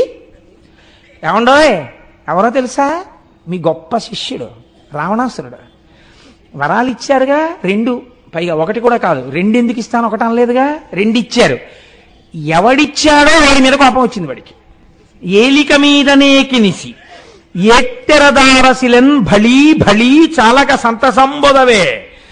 వాడు చూడండి ఎంత గొప్పగా వచ్చేసాడో, వచ్చేసి వాడు కైలాసాన్ని కనిపిస్తున్నాడు కింద, మీరు నేను ఊగుతున్నాం వాడి బలానికి. ఇప్పుడు సాత్విక శిష్యుని కూర్చుకున్నవాడు. ఇప్పుడు ఆవిడ దెప్పి పొడిచింది. ఆ ఉపాసనని చూసైనా మీరు ఈ కోరికలు ఇవ్వకుండా ఉండద్దు. ఇంత రజోగుణ భూయిష్టమైన వాడికి అంతంత కోరికలు ఇచ్చారు. సత్వగుణం లేని ఉపాసన ఇక్కడ అమ్మవారు బయటపెట్టింది లోకానికి పాఠాన్ని. సాత్విక శిష్యుని కూర్చుకొన్న వారి లలిజెందే తత్ఫలమి కేమనువారము దేవ ఇత్తరిన్. ఇప్పుడు ఇలా కైలాసం ఊగిపోతుంటే పాపం మీరు నేను ఏం చేస్తానులేండి, మీరు మాత్రం ఏం చేయగలరు, మీరు ఇచ్చిన బలమేగా, ఊగండి, అలా మీరు ఊగండి, నేను ఊగుతుంటాను. వాడు అనుగ్రహిస్తాడు. ఎప్పుడో అనుగ్రహించి ఇంకా వాడు ఫోన్లో వదిలేశానని కింద నుంచి అరుస్తాడు. అరిచిన తర్వాత ఒకవేళ కళ్ళు తిరిగితే మీ తలలోనే ముంచో గ్లాసుడు నీళ్ళు ఇస్తాను, తాగుదురుగానండి ఆవిడ. ఆయనకి ఎలా ఉంటుంది? కడుపు మండిపోయింది శంకరుడికి. అంటే శివుడు రుద్రుడయ్యాడు. ఇది శివా రుద్రస్య భేషజీ, శివుణ్ణి రుద్రుణ్ణి చేసింది. ఇప్పుడు ఆవిడ రుద్రుణ్ణి చేసిన తర్వాత ఎవడు బలం ఇచ్చాడో ఆయనే ఆ బలం వల్ల వాడు పాడైపోయేటటువంటి శాపాన్ని వదిలేశాడు. ఇదంతా ఎంతలో జరిగిపోయిందండి? 6 పద్యాల్లో జరిగిపోయింది. ఎందుకు జరిగిపోయింది?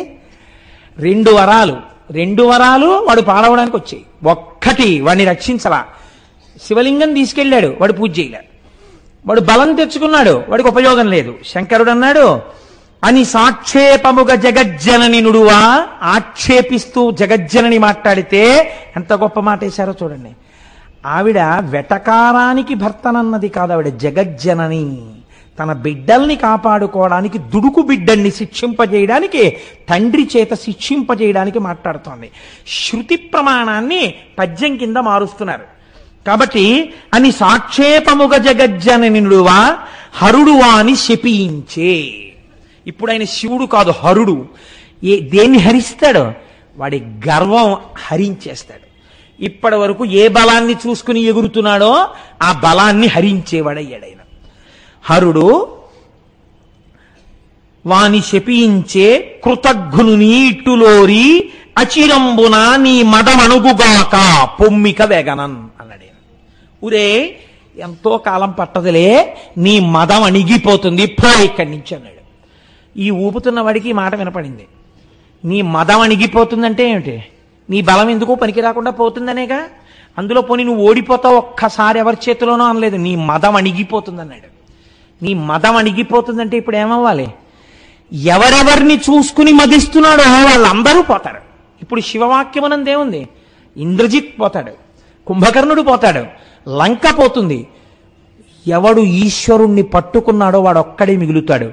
సత్వగుణంతో ఈశ్వరుడు రాముడని 2 ఉండవుగా లోకంలో. ఉన్నదొక్కటే పరబ్రహ్మం, రామపరబ్రహ్మం, శివపరబ్రహ్మం, 2 ఒక్కటే. ఎవడు రాముణ్ణి పట్టుకున్నాడో వాడు బతికిపోయాడు. ఆయన తప్ప మిగిలిన వాళ్ళందరూ నశించిపోయారు. ఏమైంది నీ మదం? నీ మదానికి ఏవేవి కారణములో ఆ కారణముల వలన నీ మదం అణిగిపోతుంది, నువ్వు నశించిపోతావు. ఈ శివవాక్యాన్ని ఆధారం చేసుకునే తర్వాత శాపాలన్నీ వచ్చేసాయి వాడికి. వచ్చి ఆఖరికి వాడి బలం ఎందుకు పనికొచ్చిందంటే వాడి వాళ్ళందరినీ చంపుకోవడానికి పనికొచ్చింది రావణ బలం. మీరు బాగా ఆలోచించండి. రాముడు తనంత తాను ఎవరి మీద వెళ్ళి బాణాలు వేయలేదు, వీడే పంపించాడు ఒక్కొక్క బ్యాచ్ని. వీడే ముందు వెళ్ళిపోయినట్టుంటే వీడి స్వార్థం అండి. ముందు వీడు వెళ్ళిపోతే వీడే చచ్చిపోయాడు అనుకోండి, ఆ తర్వాత మిగిలిన వాళ్ళు బతికేద్దరేమో. అసలు వీడు వెళ్ళలేదు. ఏమిటి రాముడు రాజ్యభ్రష్టుడు, ఓ నారచీర కట్టుకుని పాదుకలు కూడా లేకుండా యుద్ధ భూమి నందు నించున్నవాడు, ఆయన్ని నిగ్రహించడానికి నేను వెళ్ళాలా అన్నాడు. ఇంద్రజిత్తుని పంపాడు. ఏమయ్యాడు? నిహతుడైపోయాడు. బుద్ధి వచ్చిందా? మదం అలాగే ఉంది. ఇది శివవాక్యమునందు శివ సంకల్పమస్తు ఆయన అన్నమాట అయిపోయింది. ఒక్కడు లేకుండా లంకాపట్టణం అంతా అయిపోయిన తర్వాత వాడు ఒక్కడు యుద్ధానికి వెళ్ళాడు. ఇప్పుడు ఎవడు తలకాయలు కోసుకున్నాడో వాడి తలకాయలు ఆయన కోశాడు. కోసి అలిసిపోయావు, నేడు పోయి రేపు రా యుద్ధానికి అన్నాడు. మళ్ళీ ఇచ్చాడు అవకాశం రామస్వరూపంలో. 2 ఉంటే కదండి. మీరు అలా దర్శనం చేయండి, అభేద దర్శనం చేయండి. మీరు ఒక్కసారి ఆయన హృదయం రాముడి యందు ఎలా ప్రకాశిస్తోందో. వాడు వెళ్ళాడా, 10 అడుగులు రాముడి వైపుకి వేసి రాముడి కాళ్ళ మీద పడిపోయి ఉంటే రావణుడు బతికిపోయేవాడు. ఆ మదం ఆ నాటి నుంచి ఈ నాటికి పోలా ఇన్ని దెబ్బలు తిన్నవాడికి. వాడు ఇంటికి పోయి మళ్ళీ వచ్చాడు. ఇప్పుడు నువ్వు కోసుకోక్కర్లా, నేనే కోసేస్తున్నాను అన్నాడు. ఒక్కొక్క తల చప్పున కొట్టేసి పడగొట్టేస్తే ఆఖరణ వచ్చి శివుడు ఏది చెప్పాడో అదే మండోదరి చెప్పింది. నీ ఒంటి పొగరు నిన్ను చంపింది, రాముడు నిన్ను చంపలేదు అని చెప్పింది ఆవిడ. ఎరా ఇంతటి మహాపతివ్రతని, ఇంతటి సౌందర్య రాశిని, నీ దృష్టి ఎందుంది అందం, బాహ్యమునందు లేదందం. ఇది సీతమ్మ చెప్పింది. నివర్తయ మనోమర్త స్వజనే క్రియతాం మనః. నీ అనురాగము భార్య యందున్నది నిజమైతే, నీ భార్య నీకు రోజుకి 1,00,000 సార్లు ముద్దొచ్చినా బెంగలేదు. అది ధార్మికమైపోయింది.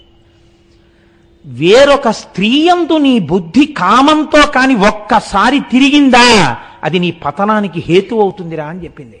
వాడు విన్నాడా? వాడి మదం, నేనింత బలవంతుణ్ణి, నన్నెవడేం చేస్తాడన్నాడు. ఆవిడొచ్చి ఆఖరణంది, ఏ మదం నీ ఎందు ప్రవేశించిందో అది నిన్ను చంపేసిందిరా అన్నాడు. ఆఖరికి మండోదరి తీర్పుతో రామాయణం పూర్తయిపోయింది. కాబట్టి హరుడు పలికినటువంటి శాపవచనమే వాడిని, వాడి భార్యల్ని, వాడి బిడ్డల్ని, వాడి సైన్యాన్ని, వాడి రాజ్యాన్ని నశింపచేసింది తప్ప వాడు వృద్ధిలోకి రావడానికి పనికి రాలేదు. రెండూ కూడా. ఇది ఆనాడు చితాభూమి యందు వెలిసినటువంటి వైద్యనాథుడన్న జ్యోతిర్లింగం ఏది ఉన్నదో, ఆ జ్యోతిర్లింగము ఆనాటి నుంచి ఈనాటి వరకు వెళ్ళి దర్శించి నమస్కరించిన వాళ్ళందరికీ ఒక అనుగ్రహాన్ని ఇస్తుందిట. ఇదే వైద్యనాథుడంటే. భవము అంటే సంసారమునందు కొట్టుమిట్టాడుతూ, కామక్రోధముల యందు తెరిపి లేకుండా తిరుగుతూ, అహంకారమమకారములలో పడి సొక్కిపోకుండా సాత్వికోపాసనతో కూడినటువంటి ఈశ్వర భక్తిని కృప చేసి భవసాగరము నుండి మిమ్ము ఉద్ధరిస్తుంది. ఇలా ఉద్ధరిస్తే ఒక్కడికి 1,000,000 జన్మలు పట్టచ్చు ఈశ్వరుణ్ణి చేరడానికి. ఒక్కడు ఒక్క జన్మలో 1 గంటలో ఈశ్వరుణ్ణి చేరిపోయిన మహాభక్తులున్నారు. కాబట్టి ఆ వైద్యనాథుణ్ణి అలా దర్శించిన వాళ్ళకి, అటువంటి మహానుభావుడివి అని నమస్కరించిన వాడికి ఆయన అనుగ్రహం కలిగితే ఎంతలో ఉపాసన దిద్దబడాలి, ఎంతలో సత్వగుణం ఆవిర్భవించాలి. ఆయన అనుగ్రహం లేకుండా ఆయనని రాజసిక తామసిక పూజలతో లొంగదీసుకోగలమన్న భావన మంచిది కాదు. అందుకే ఎప్పుడూ మన వాళ్ళు ఒక మాట చెప్తారు, జగద్గురువులు కనుక శంకర భగవత్పాదులు ఈ మాట చెప్పారు. నేను మీకు ఒక్క మాట చెప్పనండి. నేనైతే ఒక విషయం అనుకుంటున్నాను, కాకినాడ పట్టణ వాసులకి అస్తమానం శంకరాచార్యులు వారంటే చాలా ప్రీతితో స్తోత్రాలు చేస్తారు. నేను చెప్పిన కనకధార గురుపాదుకలని తల మీద పెట్టుకుంటాం మనం, గురుపాదుకా పూజ అని చేస్తాం. అసలు నిజంగా మనందరం జగద్గురు పాదుకా పూజ అని శంకరాచార్యుల వారి పాదుకలను పూజించాలి. కాకినాడ పట్టణంలో ఉన్న వాళ్ళందరి చేత ఉత్తరాయణంలో నేను పాదుకా పూజ చేయించుకుంటాను అని శంకరాచార్యుల వారు సంకల్పం చేశారు.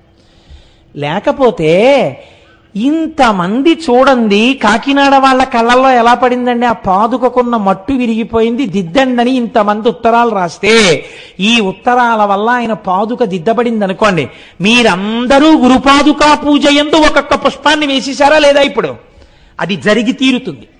ఎందుకంటే ఎందరో సమర్థులైన అధికారులు, విశాల హృదయులు ఒక విషయాన్ని తెలుసుకోగానే స్పందించాలన్న వాళ్ళు ఉన్నారు. కనుక ఇప్పుడు ఈ ఉత్తరాలు చదివి వాళ్ళు వెంటనే శంకరాచార్య స్వామి వారి పాదుకలకు దిద్దుబాటు చేస్తారు. జగద్గురువుల పాదుకా పూజ యందు మీ అందరి సంతకాలు ఒక్కొక్క పుష్పాలు అవుతున్నాయి. రేపటి రోజు త్రయోదశికి ముందు రోజు, త్రయోదశి మహాప్రదోషం అని పిలుస్తుంది శాస్త్రం. త్రయోదశి పరమశివ తిథి. త్రయోదశి నాడు పోస్ట్ అవుతున్నాయి చూడండి. నిజంగా ఇవాళ ఉత్తరాలు తయారై ఉంటే ఒక చిన్న మాట చెప్తే గోపాలకృష్ణ గారు గీత దాటకుండా సిద్ధం చేస్తారు. ఇవాళ తయారు చెయ్యలేకపోయాం, రేపు సంతకాలు చేయిస్తామన్న మాట ఆయన నోటి వెంట రావడం వెనకాతల శంకరాచార్యులు వారి సంకల్పం చూడండి.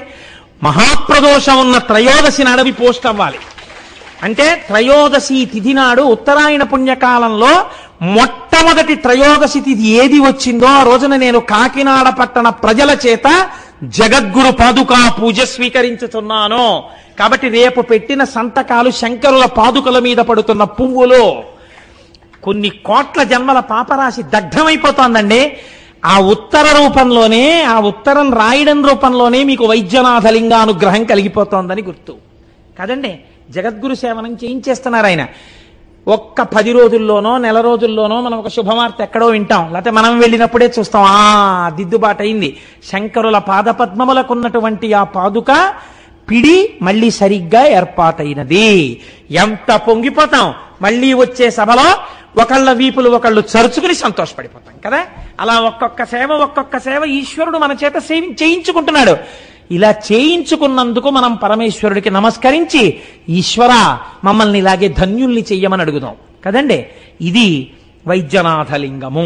కనుక ఇప్పుడు మీరు ఈ వైద్యనాథలింగము యొక్క ఉపాసనా బలము చేత ఏ ప్రధానమైన ప్రయోజనమును పొందాలో ఆ ప్రయోజనమును పొందుతారు. ఇవాళ పరమ పవిత్రమైనటువంటి భీష్మేకాదశిని పురస్కరించుకుని నేను ఇప్పుడు మీకు రామేశ్వర లింగాన్ని గురించి ఒక్క 4 మాటలు చెప్పే ప్రయత్నం చేస్తాను. రామేశ్వర లింగం చాలా గొప్ప లింగం. రావణాసురుడున్నాడే, రావణాసుర సంహారం అంత తేలికైనటువంటి కార్యం కాదు. దీనికి ఎవరి అనుగ్రహం కావాలి? పరమమంగళప్రదుడైనటువంటి శంకరుడి యొక్క అనుగ్రహం కావాలి, శంభుని యొక్క అనుగ్రహం కావాలి.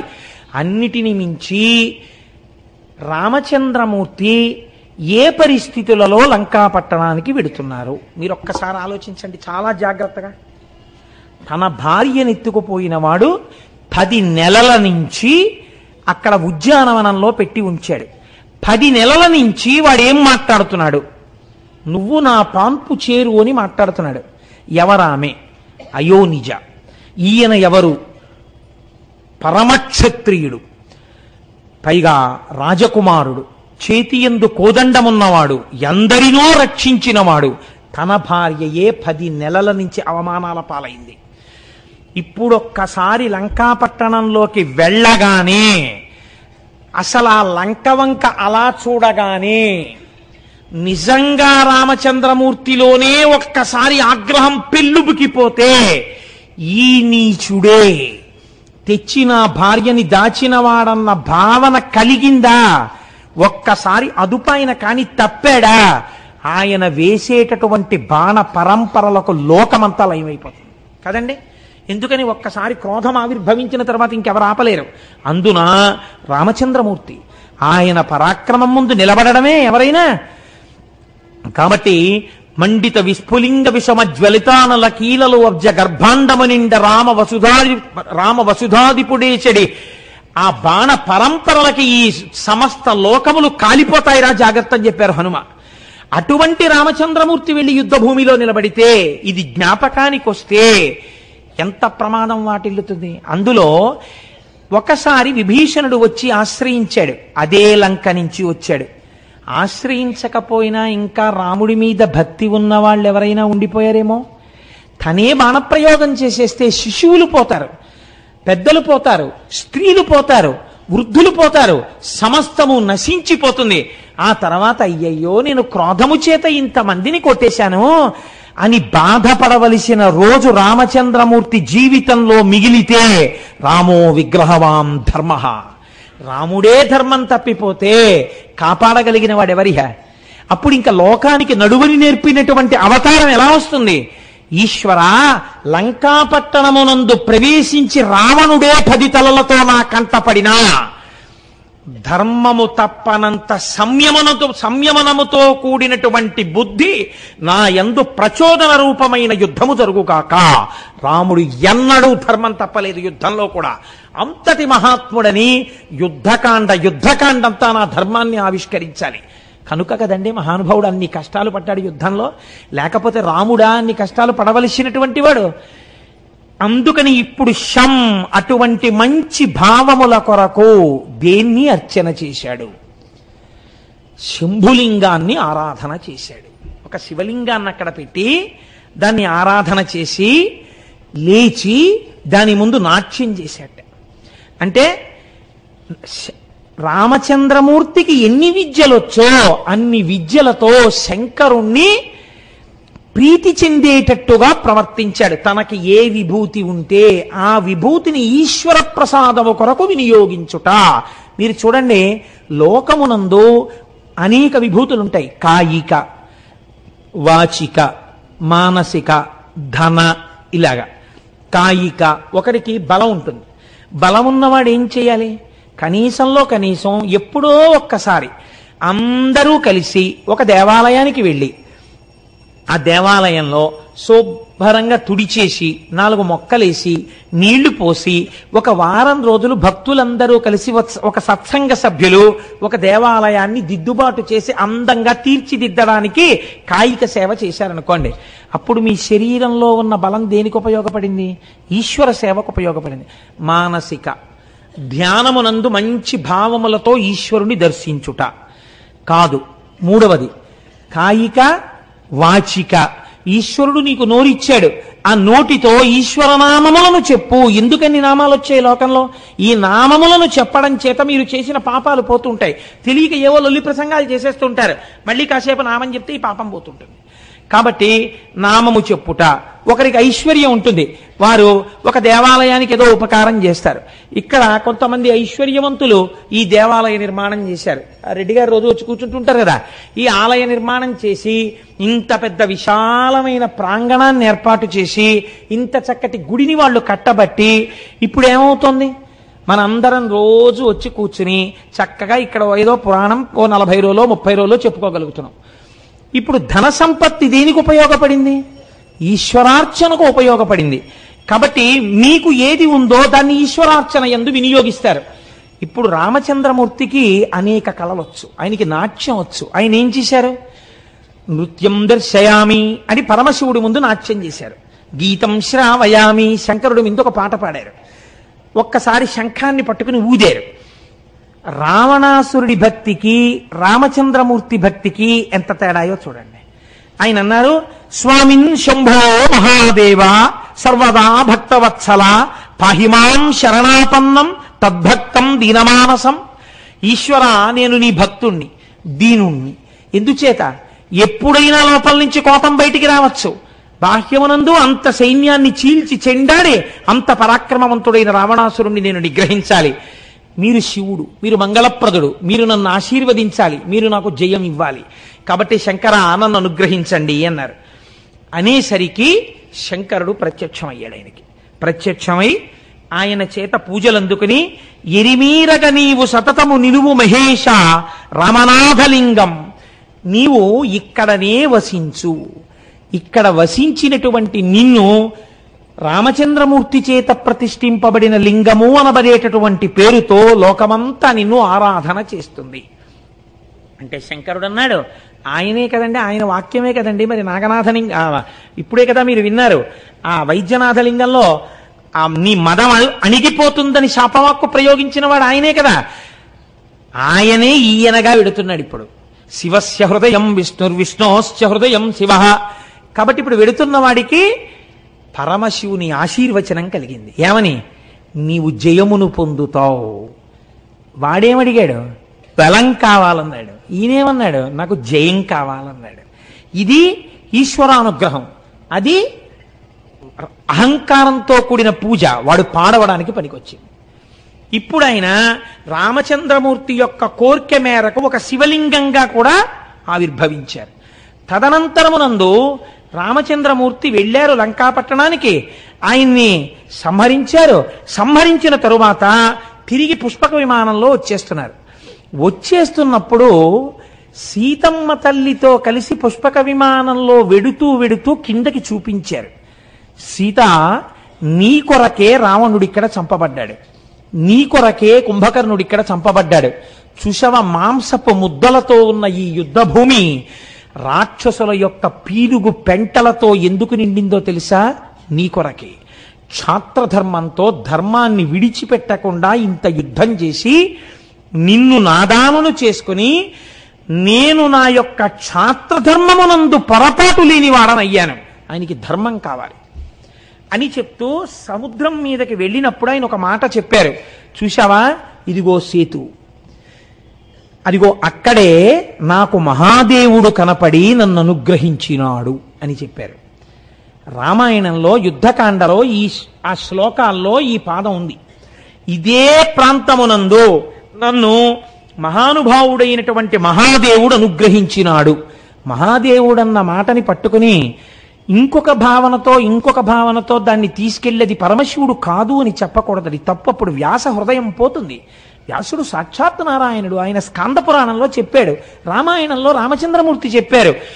శివానుగ్రహమును పొంది రామచంద్రమూర్తి అంతటి ధార్మికుడు, అవతార ప్రయోజనంలో మనకి నడువడి నేర్పవలసినటువంటి వాడు, ఆయన ఎందుకు శివ పూజ చేయడండి? ఏమిటి ఆయనకి బాధ? చేశాడు, శంకరానుగ్రహాన్ని పొందాడు. పొంది ఆయన మనకి నేర్పాడు, నీకు మంగళం కావాలంటే శివలింగార్చన చేయవలెను అని ఆయన నేర్పాడు మనకి. కనుక ఇక్కడే నాకు శంకరానుగ్రహం కలిగింది అని చెప్పాడు. అయితే ఇక్కడ ఒక పెద్ద ఇబ్బంది సాధారణంగా నేను వీరికి దిగిపోయాక అడుగుతారు, ఏమండి మరి సముద్రం దాటే ముందు రామచంద్రమూర్తి పూజ చేసి శివలింగం ఆవిర్భవించిందని మీరు అంటున్నారు, కానీ ఇవాల్టి రోజున మనం రామనాథలింగాన్ని దర్శనం చేసుకోవడానికి ఎక్కడికి వెళ్ళి దర్శనం చేస్తున్నాం అంటే, సముద్రంలో కొంత భాగం వెళ్ళిపోయిన తరువాత సముద్రం మధ్యలో ఉన్నటువంటి ఒక దీవి ఎందు కదా మనం రామేశ్వరం దీవిలో కదా రామచంద్రమూర్తిని పూజ చేస్తున్నాం. ఈ లింగము ఆ లింగము ఒక్కట. ఒకవేళ అదే ఆ లింగం అనుకోండి, రామచంద్రమూర్తికి సాక్షాత్కరించిన శంకరలింగం అనుకోండి, అలా అయ్యుంటే మరి రామేశ్వర క్షేత్ర స్థల పురాణమునందు రావణ సంహారం అయిపోయిన తర్వాత రామచంద్రమూర్తి ప్రతిష్ఠ చెయ్యడం కోసం హనుమని కాశీపట్టణానికి పంపించి విశ్వనాథలింగం ఒకటి తీసుకురమ్మంటే హనుమకించ ఆలస్యంగా వస్తే సీతాదేవి సైకతలింగాన్ని తయారు చేసిందని, రామచంద్రమూర్తి ఆ లింగాన్ని ప్రతిష్ఠ చేశారని వాళ్ళు రామేశ్వరంలో చెప్తుంటారు. పైగా అక్కడ సరస్వతీ బావి, సావిత్రి బావి, గాయత్రి బావి, నలబావి, గంధమాదన బావి, ఇన్ని బావులు ఉన్నాయి. అసలు ఆ క్షేత్రమే తడిగా ఉంటుంది, ఆ గుడంతాను. ఎంత పెద్ద గుడు! ఇన్ని ఉన్నప్పుడు మరి ఈ లింగము అక్కడది క్షేత్ర స్థల పురాణంలో చెప్పినట్టు ఇప్పటి వరకు వెళ్ళిన జ్యోతిర్లింగాలన్నీ స్థల పురాణానికి సరిపోయాయి. కానీ ఇప్పుడు అలా రెండు కలిసే అవకాశం ఉందా? ఇంకొకటి ఏదైనా జరిగిందా అంటే, ఈ విషయాన్ని మహానుభావుడు మల్లాది చంద్రశేఖర శాస్త్రి గారు రామాయణమునందు ధర్మ సూక్ష్మములు అన్న విషయంలో పరిష్కారం చేశారు. ఆయన ఒక మాట చెప్పారు. ఆయన కూర్మ పురాణంలోంచి ఒక విషయాన్ని ప్రతిపాదన చేస్తూ, యావత్ సేతుశ్చ తావచ్చ స్థాస్యామ్యత్ర తిరోహితః, నేను తిరోహితుడనై ఉంటాను అని శంకరుడు అన్నాడు. అంటే అందరికీ నేను కనపడకుండా ఉంటాను. కాబట్టి కనపడకుండా ఉన్నాడు కాబట్టి రామచంద్రమూర్తి చేత ప్రతిష్ఠింపబడి రామచంద్రమూర్తి చేత పూజలందుకున్న శంకరుడు సముద్రమునకు ఈవలి ఒడ్డున సాక్షాత్కరించినాడు అని మీరు ఒక నమస్కారం చేసి ఆ ద్వీపంలోకి వెడితే అక్కడ మాత్రం రామేశ్వరం క్షేత్రం ఉంది. ఈ రామేశ్వర క్షేత్రంలో ఉన్నటువంటి శివలింగం సీతమ్మ తల్లి చేతులతో తీసుకొచ్చినటువంటి పోగు చేయబడినటువంటి మట్టితో ఏర్పడిన శివలింగమేనా? అప్పుడు అది నిజమేనా? రామచంద్రమూర్తి అది ప్రతిష్ఠ చేసిన మాట యథార్థమేనా? హనుమ అంతటి ప్రాజ్ఞుడు శివలింగాన్ని తేవడంలో ముహూర్తానికి ఆలస్యం జరిగిందా? అలా ఆయన చేస్తాడా? అలా ఎందుకు జరిగింది? మీరు ఇప్పుడు కొంచెం జాగ్రత్తగా అవలోకనం చెయ్యండి. అలా కాకపోతే స్థల పురాణం అలా ఉంటుందా? రామాయణంలో దీని ప్రస్తావన ఎందుకు లేదు మరి అని మీకు అనుమానం రావచ్చు. రామాయణం కావ్యం. రామాయణం సూచన చేసి విడిచిపెడుతుంటుంది కొన్ని తప్ప రామాయణం ప్రతిపాదించని విషయములు కొన్ని సత్యములు లోకంలో ఉన్నాయి. భద్రాచల క్షేత్రానికి సంబంధించిన విషయం రామాయణంలో లేదు. అందుకే కదా ఈ మధ్య ఏ వాల్మీకి వ్రాయని కథగా అని పెట్టారు దాని ముందు. ఆయన హృదయం అది. వాల్మీకి రామాయణంలో లేనిది కానీ సత్యమైనది అని. కాబట్టి సత్యం అనడానికి మీకు ఎవరి మాట అయితే మీరు సత్యం అనగలరు? వ్యాస హృదయం అయి ఉండాలి. అది వ్యాసుడు చెప్పి ఉండాలి. వ్యాసుడు చెప్తే దానికి తిరుగులేదు ఇంకెందుకని. వ్యాసవాక్కు పురాణాంతర్గతం. వ్యాసుడు పురాణాంతర్గతంగా చెప్తాడు. ఇప్పుడు వ్యాసుడు అలా ఎక్కడైనా చెప్పాడా? స్కాంద పురాణంలో నాగరఖండమునందు రామచంద్రమూర్తి చేత ఈ శివలింగము ఇలా ప్రతిష్ఠ చెయ్యబడడం యథార్థమే అని స్కాంద పురాణంలో నాగరఖండంలో వ్యాస భగవానుడు చెప్పి ఉన్నాడు. కాబట్టి అది రామేశ్వరలింగమే. ఇప్పుడు ఆ రామేశ్వర క్షేత్రంలోకి మీరు వెడితే అందులో హనుమ ఆలస్యంగా ఎందుకు శివలింగం తేవలసి వచ్చింది? బహుశః హనుమదావతారము కూడా పరమశివుని యొక్క అవతారమే శివమహాపురాణం చెప్తుంది. అందుకే ఆయన కూడా మంగళప్రదుడు, ఎప్పుడు శుభాల్ని చేస్తుంటాడు.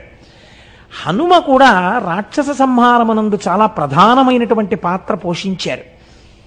హనుమ చేతితో కూడా ఒక శివలింగం ప్రతిష్ఠ అవ్వాలి అని విశ్వనాథుడు భావించి ఉంటాడు. అందుచేతనే కించిత్ ఆలస్యం అయితే ముహూర్తం అయిపోతోందని సీతమ్మ ప్రతిష్ఠించాలి, తన సంకల్పము ముహూర్తమై హనుమ ప్రతిష్ఠించాలి. అందుకని శివ సంకల్పమస్తు, ఈశ్వర సంకల్పముగా సీతమ్మ తల్లి ఇలా అంటే ఒక శివలింగం అయింది. అంటే జగజ్జననిగా ఆవిడ మీకేం చెప్తోంది?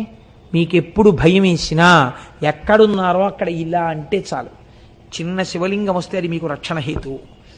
ఇప్పుడు దాన్ని రామచంద్రమూర్తి ప్రతిష్ఠ చేశారు. దాన్ని రామనాథలింగము అని పిలుస్తారు. రెండవది హనుమ తీసుకొచ్చిన శివలింగాన్ని ప్రతిష్ఠ చేశారు. అది కాశీ నుంచి తెచ్చారు కాబట్టి దాన్ని విశ్వనాథలింగము అని పిలుస్తారు. ఆ బావులలో నుండేటటువంటి నీటి యందు ఓషధీ శక్తులు ఉంటాయి. అందుకే అక్కడికి వెడితే ఓ 5 రూపాయలు పోయినా కక్కుర్తి పడకూడదు. ఇంత యాత్ర చేసిన తర్వాత అయ్యా అన్ని బావుల్లో నీళ్లు పోయడానికి ఎంత ఇవ్వాలండి అని అడుగుతారు. అడిగితే ఆయన అంటాడు, మీకు నీళ్లు పోయడానికి ఏదో 60 బావులు 70 బావులు ఉన్నాయండి, 60 బావులు 70 బావుల్లోనూ కలిపి 500 ఇవ్వండి అంటాడు. 500 ఇవ్వమంటే మేము అంత ఇవ్వమయ్యా, ఏదో 50 రూపాయలు ఇస్తాం పోసేయని అనుకున్నాడు. పోస్తాడు. ఎలా పోస్తాడో తెలుసా అండి?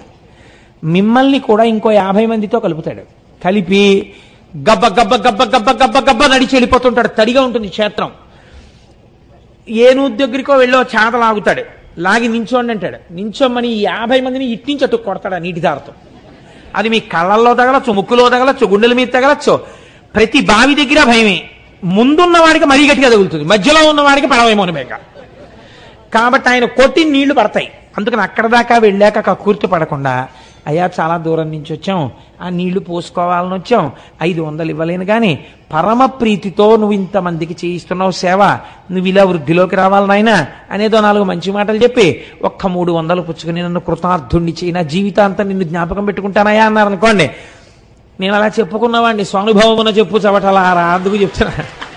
అలా చెప్తే ఆయన అన్నాడు, ఏ బెంగలేదు నా వెనకాల వచ్చేయండి అన్నాడు. వచ్చి ఒక బకెట్టుడు నీళ్లు తోడగానే నా నెత్తిమించి అభిషేకం చేసేవాడు. మిగిలిన వాళ్ళకి బకెట్ వేసుకొట్టేవాడు. వాళ్ళందరికీ చిన్న కోపం వచ్చింది కూడా, ఏంటి ఈయనకే పోస్తుంటాడు తక్కువ డబ్బులు ఇచ్చినానని. కేవలం మాటల చేత దేవతలు మన్నన చేసి వరంబులిత్తురని చెప్పుకున్న ఉపన్యాసాలు అందుకు పనికొచ్చేప్పుడు. కాబట్టి రామచంద్రమూర్తి వీడు భవిష్యత్తులో రామాయణం చెప్పుకుంటాడు. పాపం నా కింకరుడు నేనంటే ఇష్టం ఉన్నవాడు అనుకున్నాడు, శివమహాపురాణంలోంచి కూడా 4 మాటలు చెప్పుకుంటాడని శివరూపంలో ఉన్న రాముడి రూపంలో ఉన్న శివుడు అనుగ్రహించారో. ఇద్దరి కథ చెప్పుకుంటాడు, నీళ్లు పోయకపోతే ఎలా అని ఇద్దరి రూపంలో ఒక్కడు అనుగ్రహించాడో. అలా నీళ్లు పోయించి నన్ను ధన్యుణ్ణి చేశాడు. కనుక అలా పోసుకున్న తడి బట్టలతో బావులన్నీ తిరుగుతుండాలి. అదో చిత్రమైన క్షేత్రం. అక్కడ సముద్ర స్నానం చేస్తాం. అద్భుతమైనటువంటి మూర్తులు ఉంటాయి. శంకర భగవత్పాదాచార్య స్వామి వారు అలా దూరంగా చూస్తూ భవసాగరం నుంచి బయటికెత్తడానికే నేను జగద్గురువుగా వచ్చానన్నట్టుగా 4 శిష్యులతో పైన కూర్చుని ఉంటారు. 12 జ్యోతిర్లింగాలు ఉంటాయి, ఆ పైన ఉంటారు. ఎప్పుడైనా రామేశ్వర దర్శనం అత్యద్భుతమైనటువంటి దర్శనం. కనుక అక్కడ రైల్వే స్టేషన్లో గొప్పతనం ఏమిటో తెలుసా అండి? మీరు రైల్వే స్టేషన్లో కొంచెం జాగ్రత్తగా విచారణ చేస్తే మీకు చూపిస్తారు. రైల్వే స్టేషన్ని కొత్త ప్లాట్ఫామ్ కట్టడం కోసమని తవ్వారు. తవ్వితే ఈ స్టేజ్ ఎంత ఉంటుందో అంత పెద్ద దక్షిణామూర్తి దొరికారు అక్కడ. ఆ దక్షిణామూర్తిని ఎక్కడా పెట్టకుండా ఇండియన్ రైల్వేస్ వాళ్ళు మాకు దొరికాడు స్వామి అని అక్కడే ఉన్న పెద్ద రావి చెట్టు కింద పెట్టారు. అక్కడే ఉంటాడు. మీరు రైల్వే స్టేషన్లోనే దర్శనం చేసుకోవచ్చు దక్షిణామూర్తిని. అంత గొప్ప క్షేత్రం రామేశ్వరం. అటువంటి స్థితిలో పెద్దలు అన్నారు, అక్కడే శంకరాచార్యులు వారు తీసుకొచ్చినటువంటి శివలింగాల్లో ఒక శివలింగం ఉందండి. అది సూర్యోదయం కాకుండా దర్శనం చేయాలి. స్ఫటికలింగం. ఇంత శివలింగం ఉంటుంది. స్ఫటికలింగం తెల్లవారుజామున 4 గంటలకి మీరు దర్శనం చేసుకుని 10 రూపాయలు 5 రూపాయలు టికెట్ తీసుకుంటారు. లోపలికి వెడితే స్ఫటికలింగ దర్శనానికి కూర్చోపెడతారు. చాలా చిత్రంగా ఉంటుంది, మీరు చూసి తీరాలి. శ్రీకాళహస్తిలో ఉంది స్ఫటికలింగం, కానీ అక్కడ ఇలాంటి విన్యాసాలు ఉండవు. వెనకాల లైట్ వెలుగుతుంటుంది. మన వాళ్ళకి అన్ని తేలిగ్గా తీసుకుంటారు కదా, వాళ్ళు కొంచెం జాగ్రత్తగా ఉంటారు తమిళనాట.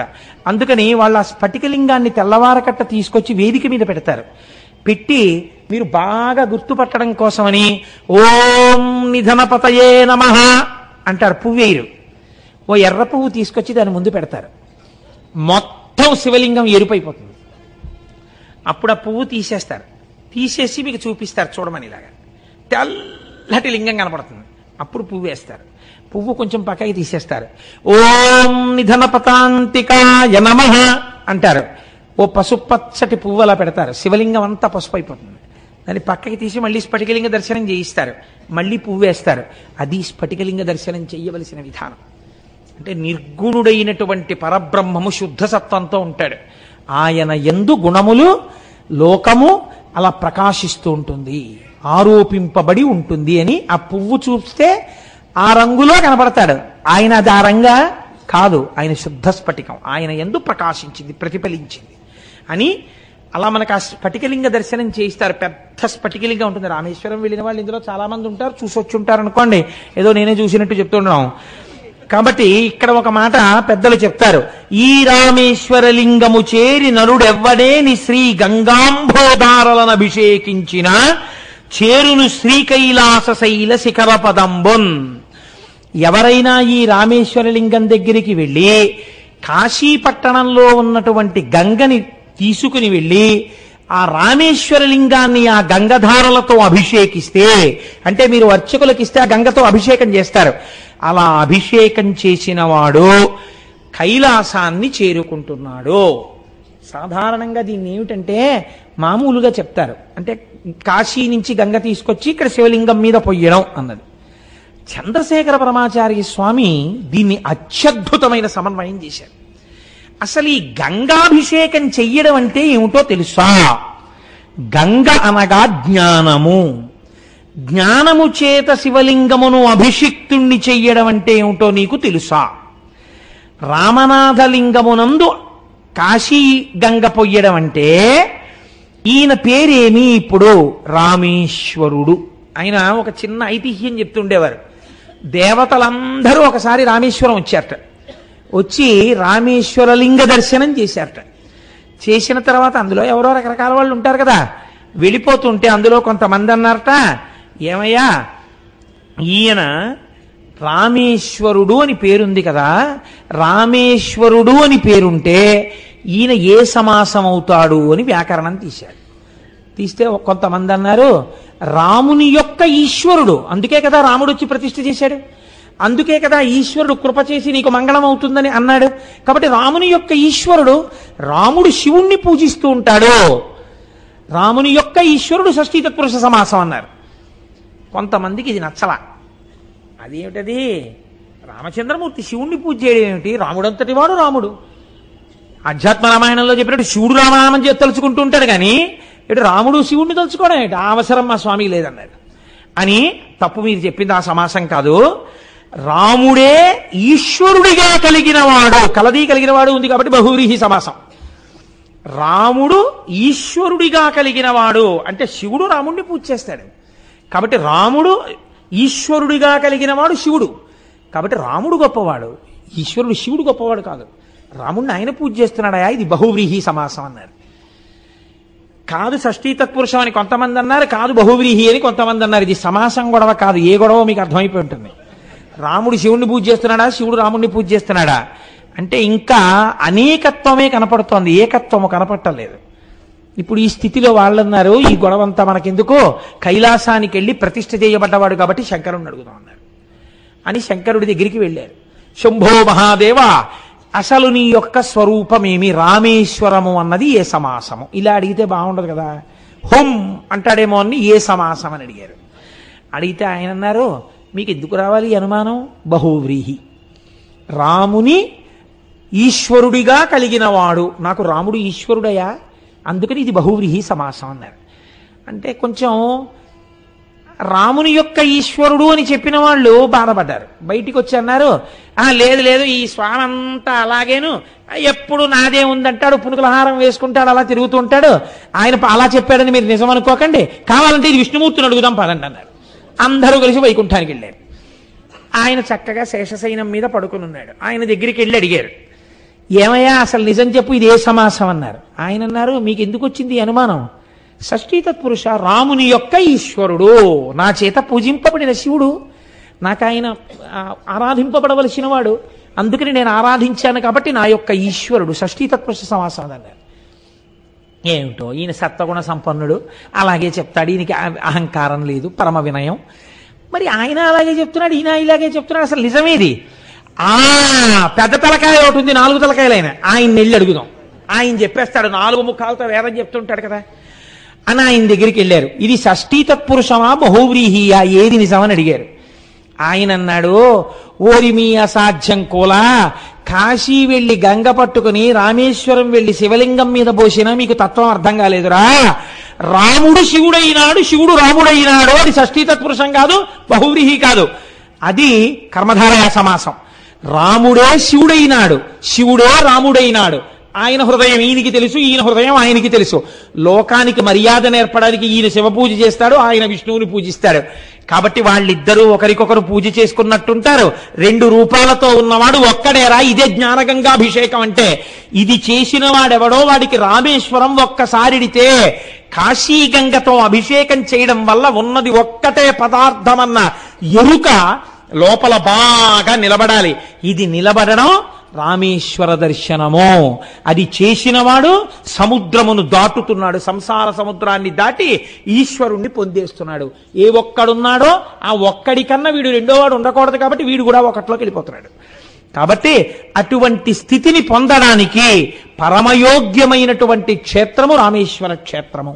మీరు తప్పకుండా వెళ్ళవలసిన క్షేత్రం అండి. వెళ్ళని వాళ్ళు ఎవరైనా ఉంటే నేను మీకు ఒక్క విషయం చెప్తాను, బాగా గుర్తెట్టుకోండి. రామేశ్వరం ఇంకా రాలేదంటే పడుకోకండి, రైల్లో తెల్లవారుజామున 4:30 అయ్యేటప్పటికీ లేచి కూర్చోండి. మీరు ఎన్నడూ చూడనటువంటి అత్యద్భుతమైన సన్నివేశం ఒకటి కనపడుతుంది రామేశ్వరం వెడుతున్నప్పుడు. మీకు దూరంగా సముద్రం కనపడుతుంది. సముద్రం కనపడుతున్నప్పుడు బీచ్లో ట్రైన్ వెళ్ళదుగా ఎప్పుడు. కాబట్టి అంత సముద్రం కనపడుతుంటే రైల్లో దూరంగా చూస్తుంటే అబ్బా ఎంత సముద్రమో అని కిటికీలోంచి చూస్తే అటు సముద్రం ఇటు సముద్రం. ఈ రైలు ఏం చేస్తుందో తెలుసా అండి, ఒక్క 20 నిమిషాలకి సముద్రపు టొడ్డుకే వెళ్ళిపోతుంది. అయ్య బాబోయ్, బీచ్లో రైలు ఎడుతోందని మీరు ఆ ఉద్విగ్నతతో చూస్తుంటారు. రైలు దేని మీద ఎడుతోందో అని మీకు కనపడదుగా, పట్టాలు కనపడవు. అది సముద్రం మీద ఉన్న బ్రిడ్జ్ ఎక్కేస్తుంది. మీరు సముద్రంలోకి రైలు వెళ్ళిపోతున్నట్టు ఉంటుంది. ఎందుకని కిందది కనపడదు, కింద ఉన్న బ్రిడ్జ్ కనపడదు కదా. మీరు కిటికీలోంచి చూస్తుంటే బీచ్ నుంచి సముద్రంలోకి రైలు వెళ్ళిపోతున్నట్టు ఉంటుంది. అది విమానం అయితే పర్వాలేదు, పైనుంచి వెళ్తుంటే కింద సముద్రం ఉందనుకుంటారు. రైలుకి వచ్చిన గొడవ ఏమిటో తెలుసా అండి, అలా బ్రిడ్జ్ ఎక్కేస్తుంటే కొద్ది కింద అంత సముద్రం నుంచి వెళ్ళిపోతుంటే ఆనాడు స్వామి హనుమ వెడుతుంటే చూసిన సముద్రాన్ని నేను చూస్తున్నాను. అయ్య బాబోయ్, ఈ సముద్రం మీదే కదా పుష్పక విమానం వెళ్ళింది, ఇదే కదా రాముడు వానరులతో వెళ్ళాడు అని మీరు తలుచుకుని అలా చూస్తుంటే చిన్ని చిన్ని స్టేషన్ల మించి ఎక్కడ చూసినా పుచ్చపాదులే, పెద్ద పెద్ద పుచ్చకాయలు, చిన్ని చిన్ని స్టేషన్లు దాటి వెళ్ళిపోయి ఆఖరికి రామేశ్వరం అన్న చోట రైలు ఆగుతుంది. నిజంగానండి మీరు అనుభవించవలసిన సన్నివేశం. రామేశ్వరం వెడుతున్నప్పుడే మీకు తెలియకుండా మీరు భవసాగరాన్ని దాటుతారేమో అనిపిస్తుంది నాకు. అంత గొప్ప అనుభూతి. వెళ్ళని వాళ్ళు ఉంటే ఒక్కసారి కాశీ వెళ్ళి గంగ పట్టుకుని రామేశ్వరం వెళ్ళే ప్రయత్నం చెయ్యండి. ఈశ్వరుడికి చెప్పండి, ఈశ్వరా నన్ను తీసుకెళ్ళని అడగండి. నిజాయితీతో ఈశ్వరుణ్ణి అడిగితే ఈశ్వరుడు తీసుకెడతాడు. కానీ ఒకచో నేను చదివాను, దాని ప్రామాణికత ఎంత అన్నది పక్కనుంచండి. కాశీ వెడతానని సంకల్పం చేసి వెళ్ళలేకపోతే ఆర్తి పొందితే కాశీ వెళ్ళిన పుణ్యం ఇస్తారట. రామేశ్వరం వెడతానని సంకల్పం చేసి వెళ్ళకపోతే మహాపాపాన్ని ఖాతాలో వేస్తారట. కాబట్టి రామేశ్వరం వెడదామనుకుంటున్నానండి అనకూడదు. ఈశ్వరుడు నన్ను రామేశ్వరం తీసుకెళ్లాలని ప్రార్థిస్తున్నానండి అనాలి. ఆయన మీద పెట్టేయాలి. పెట్టేస్తే ఇప్పుడు ఆయన తీసుకెడతాడు, మీకు గొడవ ఉండదు. కాబట్టి కాశీ విషయంలో అలా అనండి, రామేశ్వరం విషయంలో ఇలా అనండి. ఎందుకైనా మంచిదని స్థానిక భద్రతా సూచనగా 3వ నెంబర్ ప్రమాద పతాకాన్ని ఎగరేశాం.